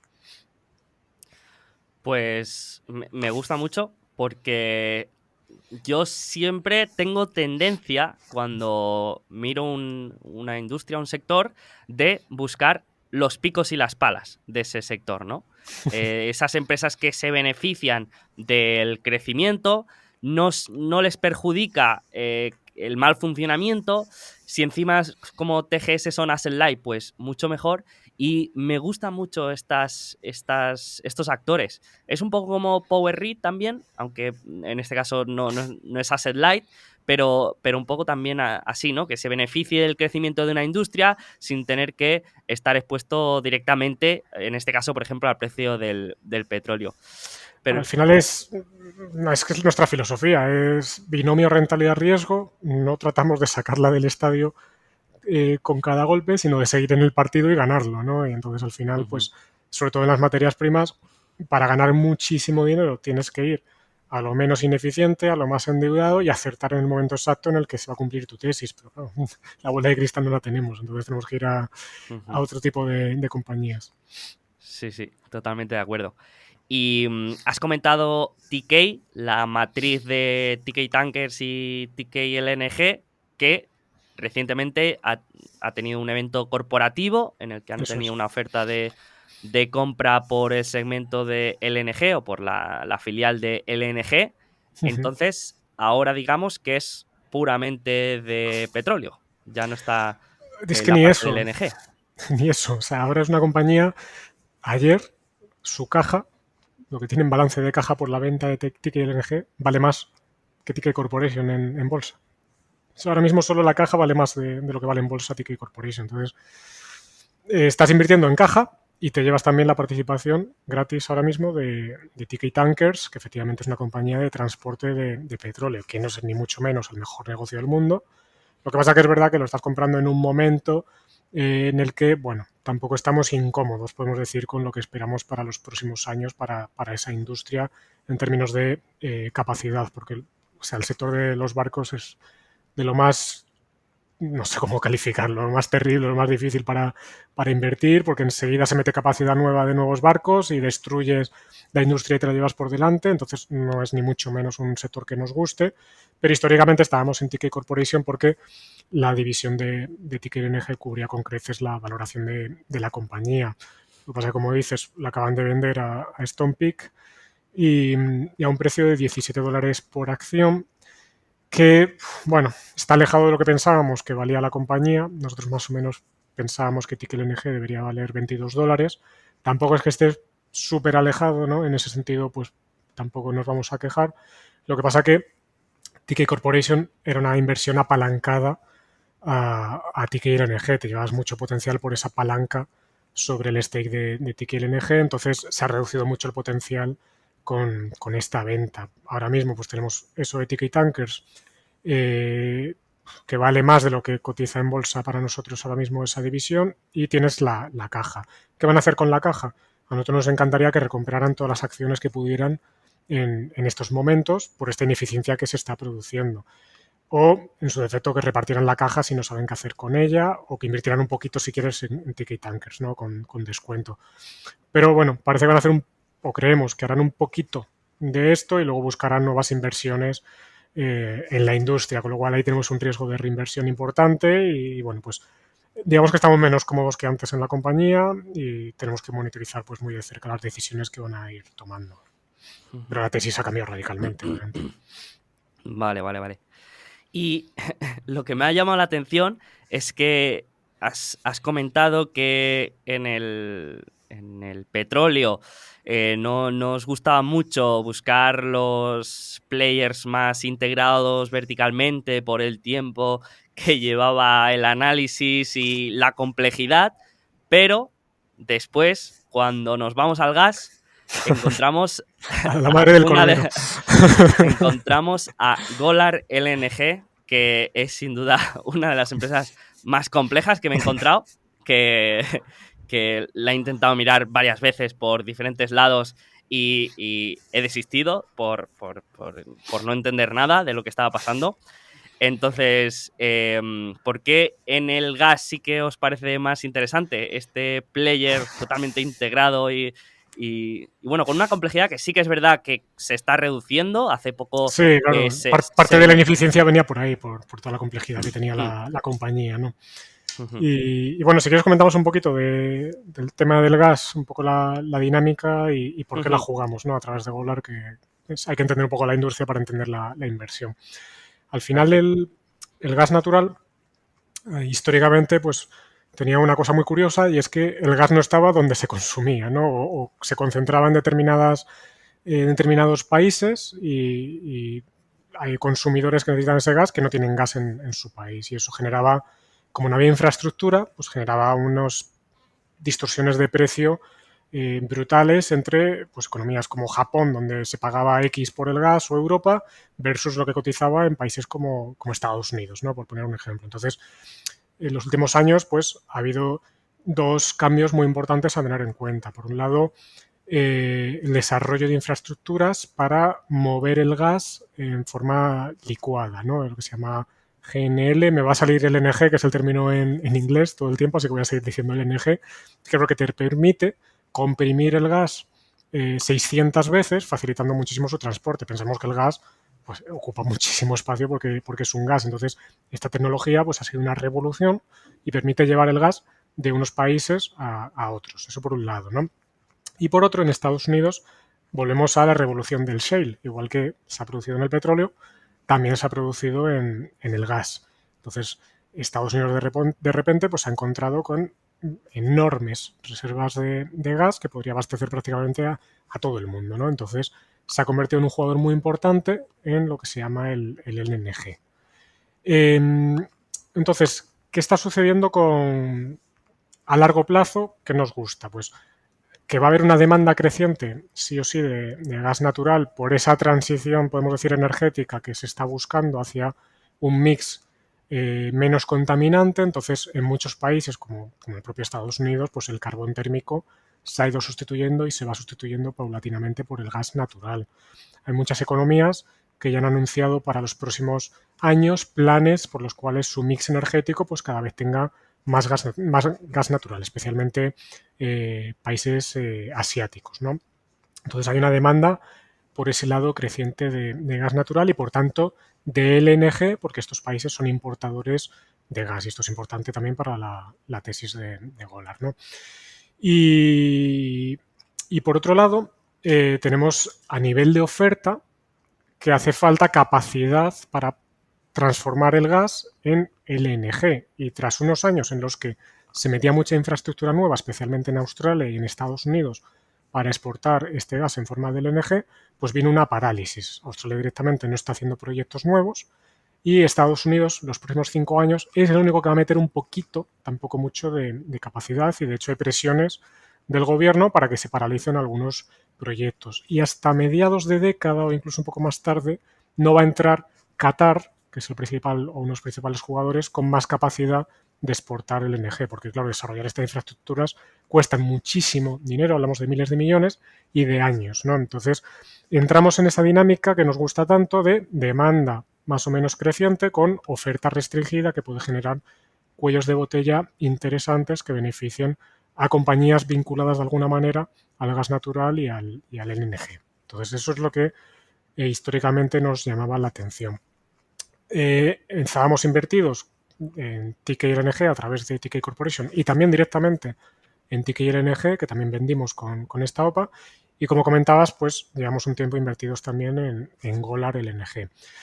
Golar, pues lo que dices, tiene exposición a varias patas de la industria y eso hacía que fuera muy compleja de valorar. Entonces, hoy, ¿qué es Golar? Porque de hecho incluso ayer hubo una noticia para una de las patas de la compañía, ¿no? Pues Golar lo que más nos gusta es lo que se llama la pata de FLNG, que es unas instalaciones, unos barcos, podemos decir si quieres, muy grandes, que se instalan al lado de los pozos de gas que están en el agua, en aguas profundas, y convierten allí directamente el gas en LNG, con lo cual no necesitas desarrollar una infraestructura en tierra, coger el gas, llevarlo con los barcos del LNG allí, convertirlo en LNG para exportar, bueno, todo este follón, pues directamente con un FLNG puedes hacerlo. Y Golar ha demostrado tener por ahora la mejor tecnología para hacer estos FLNGs, para hacerlos los más económicos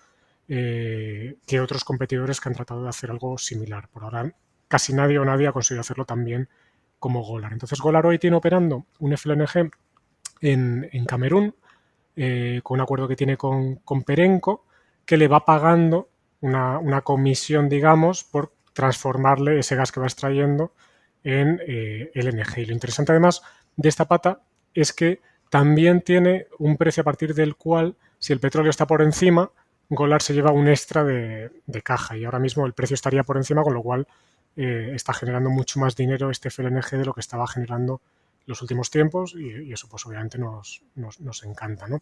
Y luego tiene otro FLNG que está al 75% desarrollado.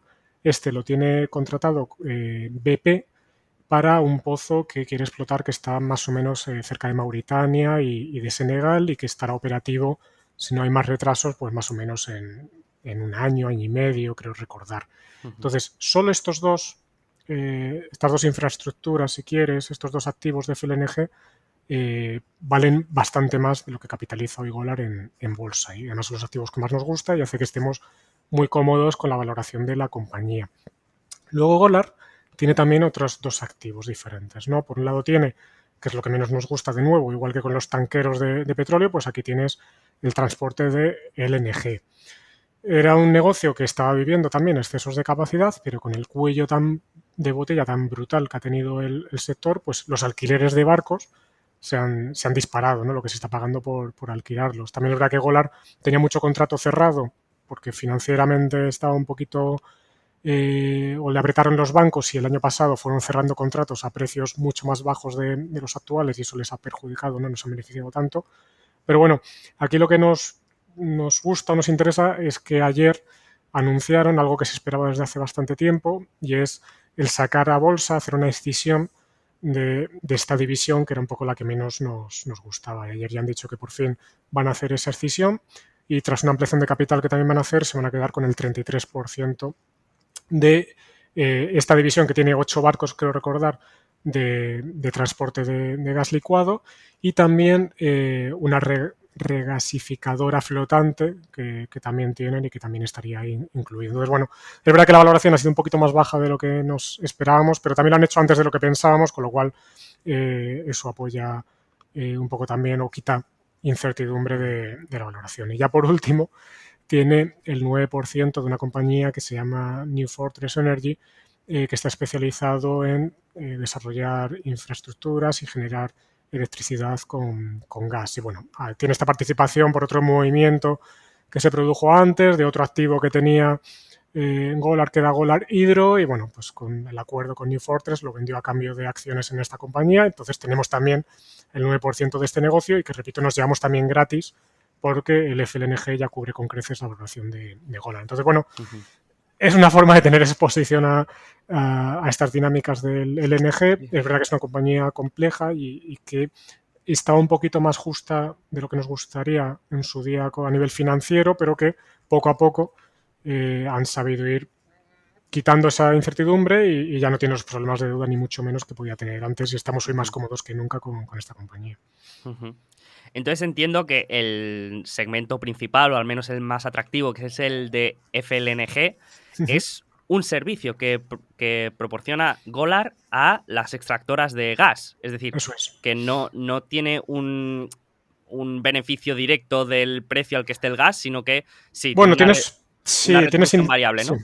Y tienes beneficio indirecto en el sentido de que si hay mucho interés y el LNG tiene precios al final elevados, va a haber más demanda de este tipo de infraestructuras. Entonces, bueno, puede haber expansiones dentro de estos proyectos de FLNG, que son los que llaman los trenes, otras líneas que pueden montar todavía dentro y que también son cosas que tiene ahí que podría desarrollar si Perenco u otro jugador tiene interés. Y eso son cosas que están encima de la mesa, pero nosotros no las incluimos en la valoración, pero podrías tener esa extra de valoración si las dinámicas del LNG te siguen siendo favorables y sobre todo si sigue este tensionamiento, pues el interés va a ser cada vez más alto. Entonces, directamente parece que no te beneficia porque no eres el que produce el gas, pero sí que te beneficia claramente esta dinámica.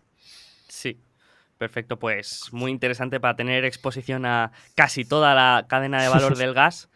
Sí, desde luego siempre me ha parecido interesante, pero obviamente muchas veces pues en temas de complejidad, de estructura corporativa, pues siempre me ha parecido un poco compleja. Es obra mayor, sí.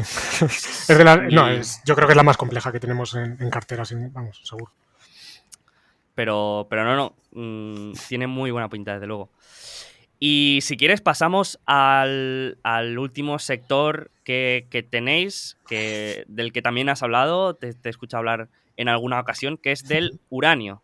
Que aquí sí que, si en el carbón y el petróleo estaba fuera, aquí ya sí que no he llegado jamás a entender bien cómo funciona el uranio. Sé que tiene una demanda de las centrales nucleares, no sé si también tiene otros usos, pero sí que sé que se usa en los reactores nucleares, ¿no? Sí, es una industria compleja. Hay que estar bastante, pues estudiarla, ¿no? Para ver un poco las dinámicas reales que hay de oferta y demanda, porque claro, tú hablas con alguien de energía nuclear y todos nos viene a la cabeza, pues eso, peces con tres ojos, lo típico de los Simpson, o directamente pues todos Chernobyl, los políticos, exacto, sí. y todos los políticos diciendo que hay que cerrar las centrales nucleares, que tienen mucho riesgo, y bueno, al final hay mucha desinformación y la desinformación pues te puede llevar a una narrativa en tu cabeza totalmente equivocada de lo que es esta industria. Y en uranio, desde hace años nos encontramos precisamente en eso, que una cosa era la realidad y otra lo que teníamos en nuestra cabeza. Y como todas las industrias de materias primas, pues despertó nuestro interés que el precio del uranio estaba absolutamente por los suelos hace unos años. Estaba más o menos en 2016-2017 por debajo de $20 la libra, cuando venía de creo que 140, 150, o sea, una caída brutal, y el sector en bolsa también absolutamente destruido. Creo que desaparecieron o se evaporó como el 90% del valor bursátil de todo el sector de uranio cotizado en los últimos años. O sea, una cosa brutal. Entonces, cuando hay tanta sangre y tanto tal, pues llama nuestra atención y tratamos de ver si hay oportunidades. Y aquí, pues, nos encontrábamos y volvemos a dinámicas de demanda y oferta. Por el lado de la demanda, que es verdad que en Occidente, especialmente a raíz del accidente de Fukushima, ¿no? Que siendo realistas no causó ninguna muerte, con todo lo que pasó, con todo el ruido que ha hecho, ninguna muerte derivada del accidente nuclear, podemos decir. Nadie ha muerto de radiación ni ha tenido nada en Japón por Fukushima, que es importante porque no se dice, pero es la realidad. O sea, accidente entre comillas, vamos a llamar, accidente real fue el de Chernóbil. Ni siquiera el de Estados Unidos de Three Mile Island en su día creo que se puede considerar como un accidente como tal, pero bueno. Pero esto llevó al final a que determinados políticos con determinada ideología pues vieran una ventana de oportunidad para cargarse las nucleares y entonces pues Alemania decidió cerrar paulatinamente su parque nuclear con todas las consecuencias que ha tenido también para el consumidor alemán, que tiene una factura de la luz que, digamos, desorbitada y encima consumen más carbón que nunca, pero bueno, aquí las tonterías, ¿no? Que uno nunca entiende. Y luego además Japón, que era un jugador que también consumía mucho uranio porque tenía un parque nuclear muy relevante, pues con el accidente cierran también prácticamente todos los reactores, cambian la regulación, se vuelven muy restrictivos y bueno, pues hasta que no se cumplen X requisitos no están reactivando su parque nuclear. Entonces, has tenido un accidente que aparentemente ha colapsado la demanda. Lo que pasa es que hay otros jugadores que sí que están muy interesados en la energía nuclear y aquí volvemos a los de siempre. China, especialmente China, India, incluso un poquito Medio Oriente, un poco Rusia, otras economías, sí quieren apostar por la energía nuclear porque es que no les llega con el resto de la energía ni quieren tener una dependencia tan importante de otro tipo de energía, ¿no? Entonces, sobre todo en China, el desarrollo del parque nuclear va a ser muy importante. Y si tienes en cuenta todo esto, ves que la demanda o las necesidades de uranio para los próximos 15 años, para el parque nuclear que se espera, pues es creciente. En nuestra cabeza, la central nuclear o la energía nuclear no tiene sentido y, sin embargo, la demanda de uranio a nivel global sí que va a ser creciente. Tampoco una cosa exagerada, a lo mejor un 1%, un 1,5% anual, pero creciente a fin de cuentas. Entonces, la demanda, las dinámicas claramente son favorables. Vamos al lado de la oferta, que es un poco más complicado. Aquí lo que veíamos cuando empezamos a estudiar el sector es que el precio del uranio estaba en niveles que no tenían ningún sentido viendo la curva de costes. Es decir, el 80% de la producción teóricamente tenía que estar perdiendo dinero y seguía produciendo. ¿Qué estaba pasando? Que esta industria funciona con contratos de largo plazo. Si tú eres una central nuclear, necesitas estar continuamente generando energía y utilizando ese uranio. Te tienes que garantizar un suministro de uranio. No puedes depender de mañana no tengo uranio, tengo que cerrar la central. O sea, no puedes hacer eso, no cierras así tan de un día para otro. Entonces, se garantizan el suministro con contratos que van, pues a lo mejor de entre 5 y 10 años de duración. ¿Qué estaba pasando? Pues que los productores estaban vendiendo todavía uranio con condiciones diferentes a las que marcaba el precio spot. Estaban vendiendo a lo mejor a $50 cuando el precio estaba en 20. Claro, a $50 sí tenía sentido que siguieran vendiendo y además tenían el compromiso de hacerlo con estas compañías. Según van venciendo estos contratos de largo plazo, ¿qué sucede? Que ya los productores ven las orejas al lobo y, uy, es que el precio al que voy a vender a partir de ahora no es 50, es 20. Y a 20 pues ya perdemos todos dinero. Entonces, pues los últimos años que hemos visto, primero, parálisis absoluta en desarrollo o búsqueda de nuevos proyectos. Nadie mete un solo euro en buscar nuevos yacimientos de uranio y desarrollarlos muchos directamente parados y no parece ni que en los próximos 10 años se vayan a desarrollar.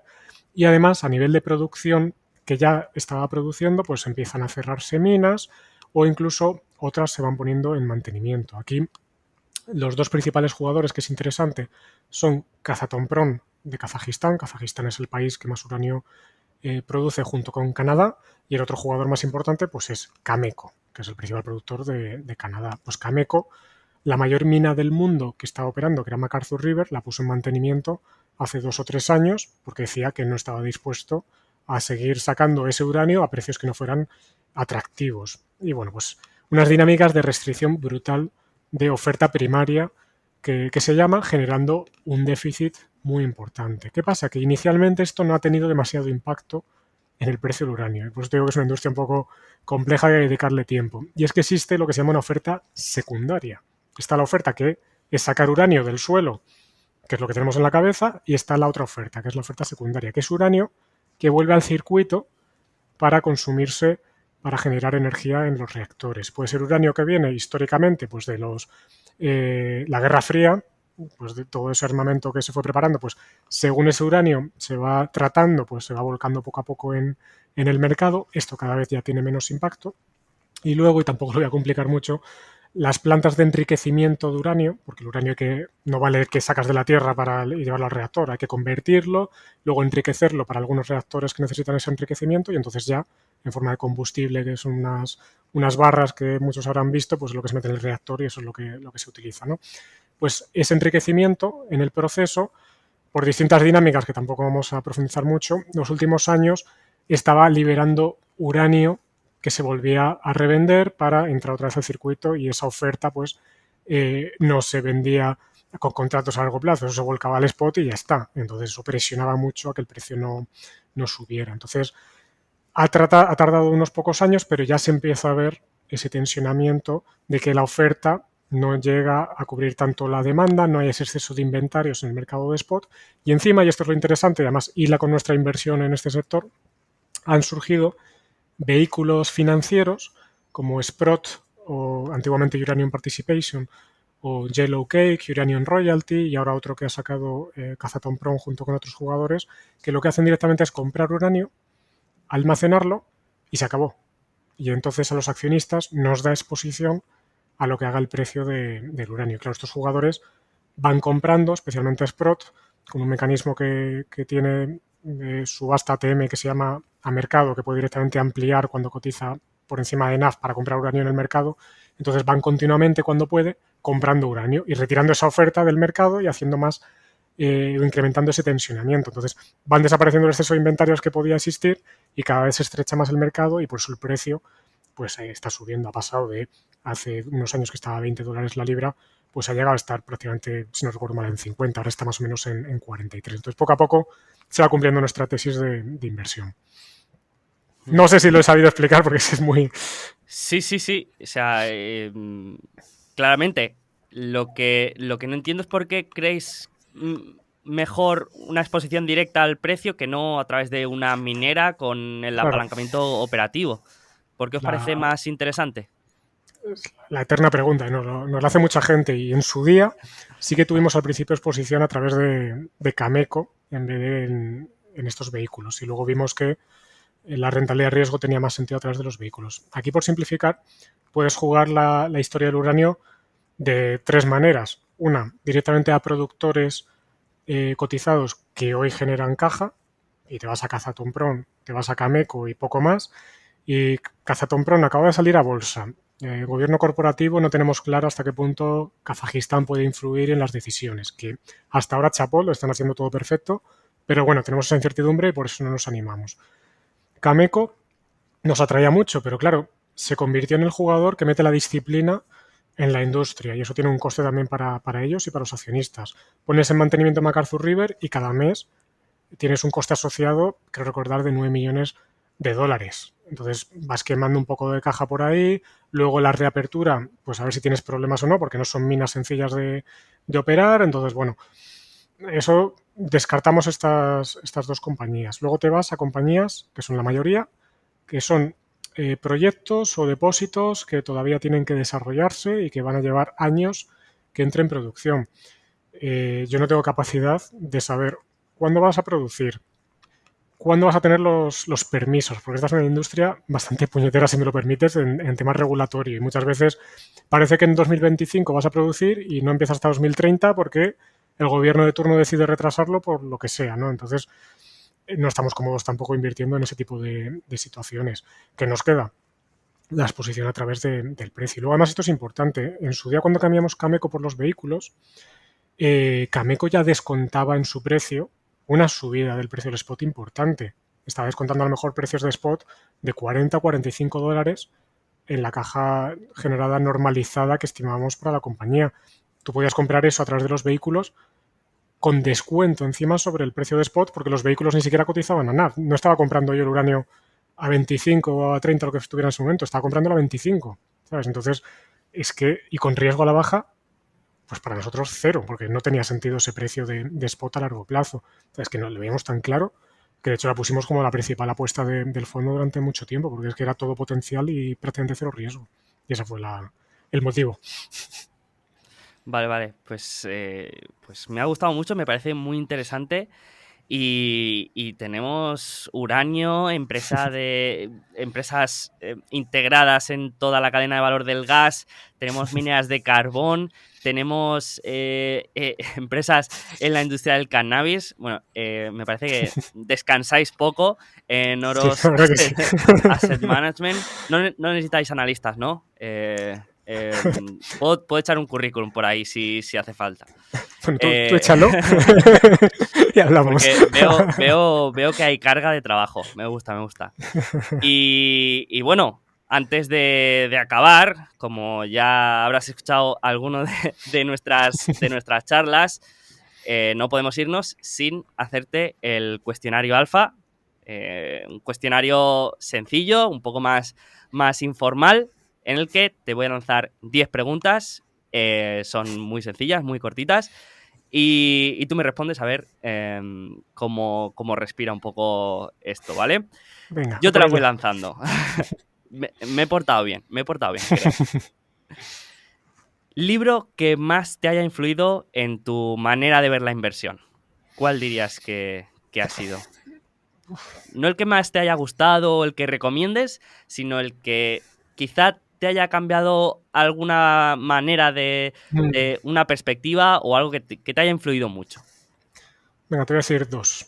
El primero, que en realidad es una saga, sería la saga de Market Wizards, no sé si la conoces. Mm, Son libros de entrevistas a gestores de hedge funds y especialmente Hedge Fund Market Wizards. Es un libro que me encantó porque te da perspectivas de inversión de gente que solo usa macro, de gente que solo usa trading, también de gente value. Y al final aprendes un poco de todas las distintas disciplinas y pues algunas cositas sí que las he tratado de integrar en la forma de analizar que tenemos, ¿no? Y luego otro que siempre hablo de él y que también nos impactó mucho y nos ha ayudado muchísimo precisamente a todo lo que hemos comentado de materias primas, los ciclos y demás, es Capital Returns, que creo que en español es Rendimientos de Capital, de la colección de Value School y Deusto, que es el mejor libro que existe explicando por qué y cómo aprovecharte de los ciclos de capital de las industrias. Y bueno, mm. para mí, si me tengo que quedar con un libro de inversión, siempre voy a decir eso. Lo que pasa es que hace falta un poquito de conocimiento Ujú. para sacarle el máximo juego. Eso es Que verdad es de también. los de Marathon, ¿verdad? Eso es. Ujú. Muy, muy bueno también. Sí, yo lo leí hace tiempo también y creo que fue ahí cuando te he dicho antes que descubrí que lo importante no era solo lo que hacía la demanda, si subía o La bajaba, oferta. sino la relación entre oferta y demanda. Sí, sí. Eso es. Muy, muy bueno. Un error de omisión que, que duela, que cause dolor a día de hoy. Una empresa que hayas mirado, que hayas estudiado, que hayas estado ahí cerca, pero al final no. Y bueno, y Es que haya que salido bien. no es que no quiera responderte, ¿vale? Te voy a explicar cómo lo vemos nosotros y con el tiempo, y esto me ha ido convenciendo mi compañero Alejandro, porque yo al principio también hablaba de errores de omisión y con el tiempo él me ha convencido de que en realidad no pueden existir, al menos si haces tu trabajo, ¿no? ¿Y por qué? Porque al final nosotros analizamos una compañía y con la información que tenemos en ese momento determinamos si tiene sentido invertir en la compañía o no. Entonces, si tú has hecho bien tu trabajo de análisis, si luego sube la compañía, no es un tema de tenía que haber invertido, es un poco hacerte trampa, ver que lo ha hecho muy bien y decir, joder, tenía que haber invertido. No, es que con tu información llegaste a una conclusión y el proceso de inversión te ha llevado a no invertir. Y además ese proceso tiene que ser sólido y fuerte porque si no, vas a meterte en situaciones que no tienen por qué ir tan bien como esa que te has perdido. Entonces, te podría decir compañías que estuvieron, que nos planteamos y no invertimos, tipo Apple, pero es que es verdad, y seguimos diciéndolo, que es muy difícil que nosotros invirtamos en Apple. Cotizaba un PER 3 cuando la miramos en su día, pero es que no éramos capaces de ver si los márgenes eran sostenibles o no, ni qué Ujú. capacidad de generar caja tenía esta compañía. Y seguimos pensando que no tenemos capacidad para saber. Entonces, bueno, pues hay compañías de las que siempre vamos a pasar, por muy baratas que estén. Entonces, si eso es un error de omisión, pues Apple es un error de omisión, pero creo que no es un error de omisión. No, me gusta la respuesta porque yo también estoy de acuerdo en parte. Por ejemplo, un ejemplo radical, ¿no? Imaginemos que un amigo mío compra un billete de lotería y le toca. Eso no significa que comprar un billete de lotería, en su caso, Sí, haya sido acertado. una buena decisión, ¿no? Aunque el Exacto. resultado haya sido bueno, no tiene por qué ser la decisión buena, porque la esperanza matemática es negativa. Pero sí que hay veces en que al otorgar una probabilidad a algo, sí que dices, pues me equivoqué ahí, ¿no? Exacto. Pero es un error más de análisis y a veces Mm, no, ni siquiera es eso. Esto lo explica muy bien Nassim Taleb con el tema de las historias alternativas. Es que a lo mejor tú acertaste con tu escenario base y era el más probable, pero es que en la vida a veces el mm, escenario más probable no es el que se produce y eso no quiere decir que tenga eh, sea erróneo tu análisis. El más probable era el base, pero es que a veces no ujú, sucede eso, sucede en otros. Pero eso no quiere decir que te hayas ujú, equivocado. ujú. Sí, ese también es verdad. Vale, pues eh, decimos Apple por lo damos por bueno. Venga. U- una empresa que si te dieran a elegir, si te dieran la oportunidad, te gustaría dirigir. Imagina que te dicen, puedes ponerte al mando de la empresa que quieras del mundo. ¿A cuál te A vas? ver, De más que CEO. dirigir, porque yo no tengo capacidad para dirigir ninguna compañía, ¿no? Sí te diría de que me encantaría estar al lado de ese consejero delegado para aprender al máximo. No sé si te estoy respondiendo a tu pregunta, pero es la que te voy a dar, ¿no? Me vale, me Eh, vale. por ejemplo, admiro muchísimo a Engas Kelly, el consejero delegado de AirCap, la compañía de leasing de aviones, una compañía que tenemos en cartera. Y es que me parece un tío increíble cómo gestiona el negocio y el capital de la compañía. Pues solo sentarme con él una semana a ver cómo toma las decisiones y por qué las toma, bueno, sería el mejor máster de negocios que puede hacer uno, eso seguro. Entonces, bueno, no te respondo del todo, pero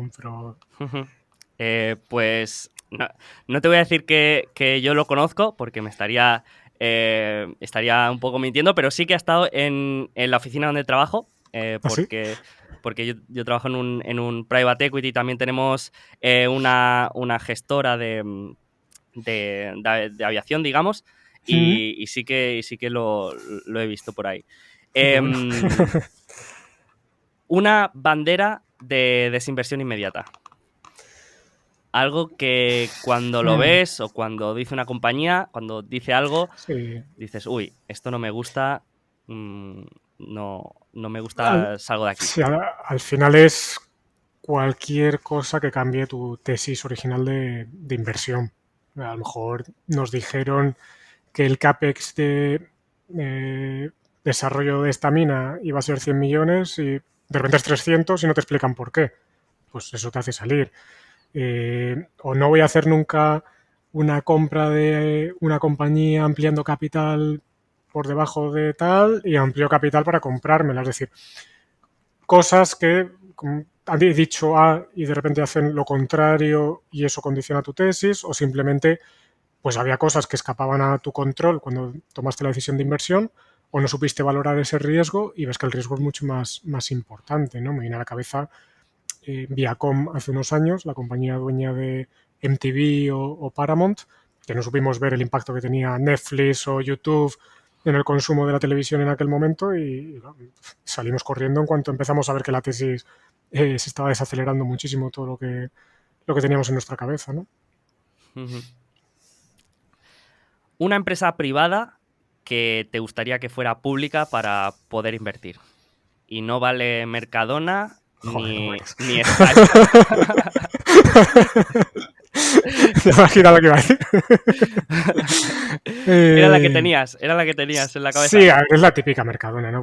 Porque al final nos parece que está muy bien gestionada. Tampoco es el mejor negocio del mundo, pero es que está muy bien gestionado y también depende del Mm, precio, también te lo digo. Yo qué sé, por decir algo diferente, eh, pues gestoras de fondos que admiramos en España serían negocios extraordinarios. Yo qué sé, un Azvalor, un Cobas, un Magallanes, pues no me importaría que cotizasen y si fuera buen precio, porque además, conociendo su filosofía de inversión que compartimos, pues seguro que cuadraría perfecto para invertir en ellas. no lo había pensado, pero sí, serían buenas inversiones también. Y oros también. Yo invertiría en oros. Muy También bien. sí. Venga, una un poco más comprometida. ¿Qué acción le recomendarías a tu peor enemigo? Esa persona que te viene y quizá no te cae del todo bien, pero te dice, oye, ¿dónde invierto? ¿Qué me recomiendas? Y tú dices, sí, espera, ¿qué A ver, acción, qué empresa le dirías? si te digo algo general, no te voy a responder, entonces no me vas a dejar, porque no te voy a decir una compañía de un país emergente, súper endeudada en una divisa diferente a la de su país, y tal, lo típico, y no te...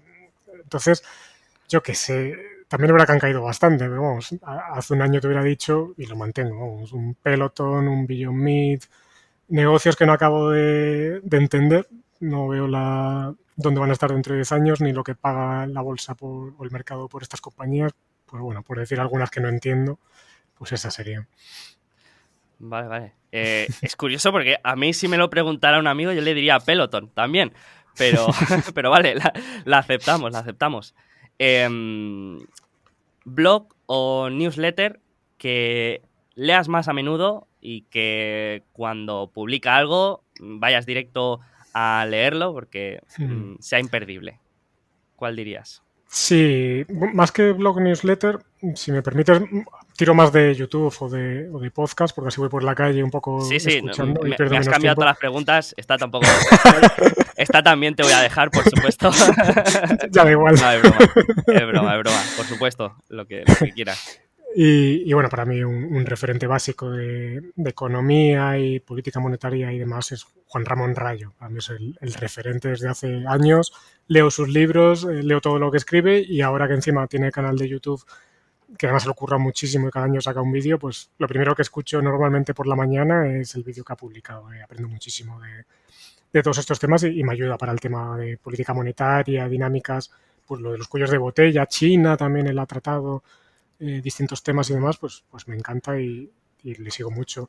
También charlas, al final Juan de Ramón Rayo también está por ahí metido, ¿no? Del Instituto Juan de Mariana, pues también tiene cosas muy interesantes. Hace poco escuché una de Daniel Lacalle sobre el sistema energético, súper interesante, que recomiendo a todo el mundo. Y así algo más diferente y extranjero, me gusta mucho Farnham Street, no sé si lo conoces, soy Paris, pues desde hace muchos años sigo el blog bueno, sobre todo las entrevistas que hace me parecen espectaculares y también las leo bastante. Y últimamente, por decirte también otro un poco más diferente, me leí hace poco un libro que me ha encantado, que es La cuestión moral de los combustibles fósiles, de Alex Epstein, que también sacó Value School, y que es un poco una defensa de los combustibles fósiles dentro del mix energético y por qué son importantes para el desarrollo y el progreso del mundo, ¿no? Es un libro diferente que te abre mucho los ojos y Alex Epstein tiene pues también un blog y un canal de YouTube que ahora mismo pues últimamente estoy escuchando y leyendo bastante y es súper interesante para seguir todos estos temas de energía y combustibles fósiles. Qué bueno, qué bueno. Pues no lo conocía y lo voy a seguir. Y el canal de Juan Ramón Rayo a mí también me gusta. Lo único que a veces, pues quizá la temática de política española, por ejemplo, pues no me interesa nada y obviamente ahí sí que Sí, se puede seleccionar un poco. Pero no cuando tiene habla de mi eso, atención. política monetaria sobre todo, Ujú. yo creo que es imbatible el tío, es muy bueno. Sí, sí, sí, sí. Y aparte lo explica muy bien, es Sí, un sí. gran comunicador. Sí, sí, totalmente de acuerdo. No sé si conoces la anécdota de Guy Spear y Monish Pabrai que pagaron una vez, Mm, me parece que eran $600.000, si no recuerdo mal, sí, algo por así. una cena con Warren Buffett. Mm. Y me gustaría preguntarte con qué inversor estarías tú dispuesto a pagar, obviamente, si tuvieras que elegir a uno, por irte de copas o ir a cenar o poder conversar un rato con él, que no fuera Warren Buffett. Venga, pues te voy a decir uno diferente, pero es que para mí es el mejor inversor posiblemente de la historia, o sea, es el inversor total, que es Stanley Druckenmiller. Trabajó con Soros muchos años y a nivel de rentabilidades creo que nadie ha hecho lo que él ha hecho y de conocimiento además me encanta porque también tira mucho, que Buffett, por ejemplo, la parte cuando habla de economía, tal, está un poquito sesgado con su ideología y no suele convencerme mucho. Druckenmiller es también y conoce mucho la escuela austríaca de economía, como el intervencionismo distorsiona mucho todo y escucharle hablar y por qué invierte donde invierte es una delicia y aprendo muchísimo con él. Perfecto, me gusta, me gusta. Yo también me tomaría una copa con Druckenmiller. Seguro que sería una conversación divertida. Perfecto. Una pregunta más personal. A ver, no sé, me ha parecido interesante. ¿Qué sería Javier si no fuera gestor de fondos ni estuviera relacionado con el mundo de las finanzas? Yo tengo mi apuesta, pero no lo voy a decir. No sé si tú te habías planteado otra carrera antes de pensar en las finanzas o si hay otra rama que también estás vinculado de alguna manera. A ver, están los sueños de pequeño. Yo de pequeño me hubiera encantado ser jugador de baloncesto, pero por atributos físicos y talento pues no hubiera llegado.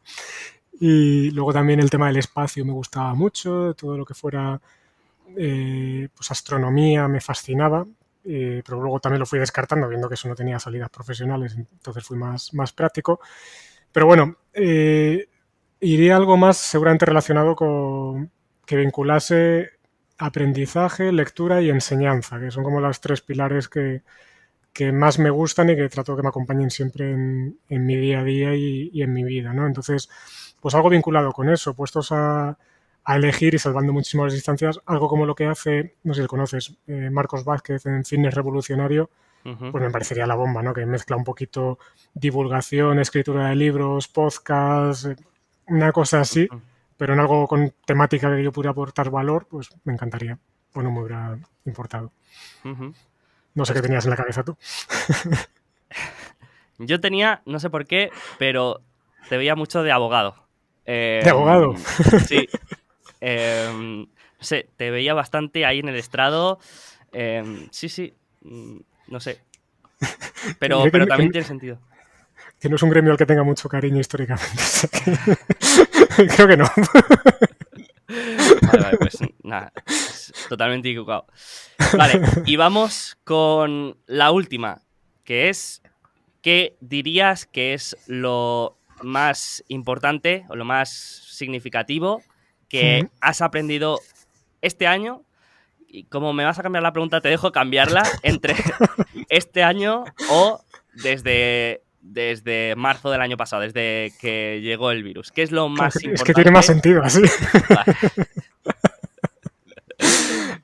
Nada, fuera bromas. Bueno, que al final el trabajo, si es correcto, da sus frutos, pero no cuando quieres. Entonces, pues hay que tener paciencia, pero hay que tener fe y si el proceso es bueno, pues los resultados llegan. Es un poco lo que siempre hemos creído, pero a base de sufrir, pues todavía no, lo hemos reforzado más ahora que estamos recogiendo los frutos, ¿no? Genial. Pues con esto cerramos. La verdad es que es un placer escucharte hablar de todos estos temas. La verdad es que lo explicas de manera excelente y aparte lo que creo que también lo que le dije a Alejandro, ¿no? Que cuando habláis se nota el trabajo de análisis, de comprensión que hay detrás, que me parece extraordinario. Así que te doy la enhorabuena, os doy la enhorabuena también a todo el equipo por el tremendo año que estáis haciendo y Muchísimas gracias. por todo lo que estáis sembrando, que estoy seguro que acabará dando resultados muy buenos. Ojalá, ojalá. Lucharemos por ello. Y nada, un placer. Está súper a gusto y lo he disfrutado mucho. Bueno, pues lo dicho, ha sido un placer, me lo he pasado muy bien. Esta última parte me ha gustado, me ha gustado. Así que nada, muchísimas gracias y nos vemos en la siguiente. Muy bien. Pues hasta otra.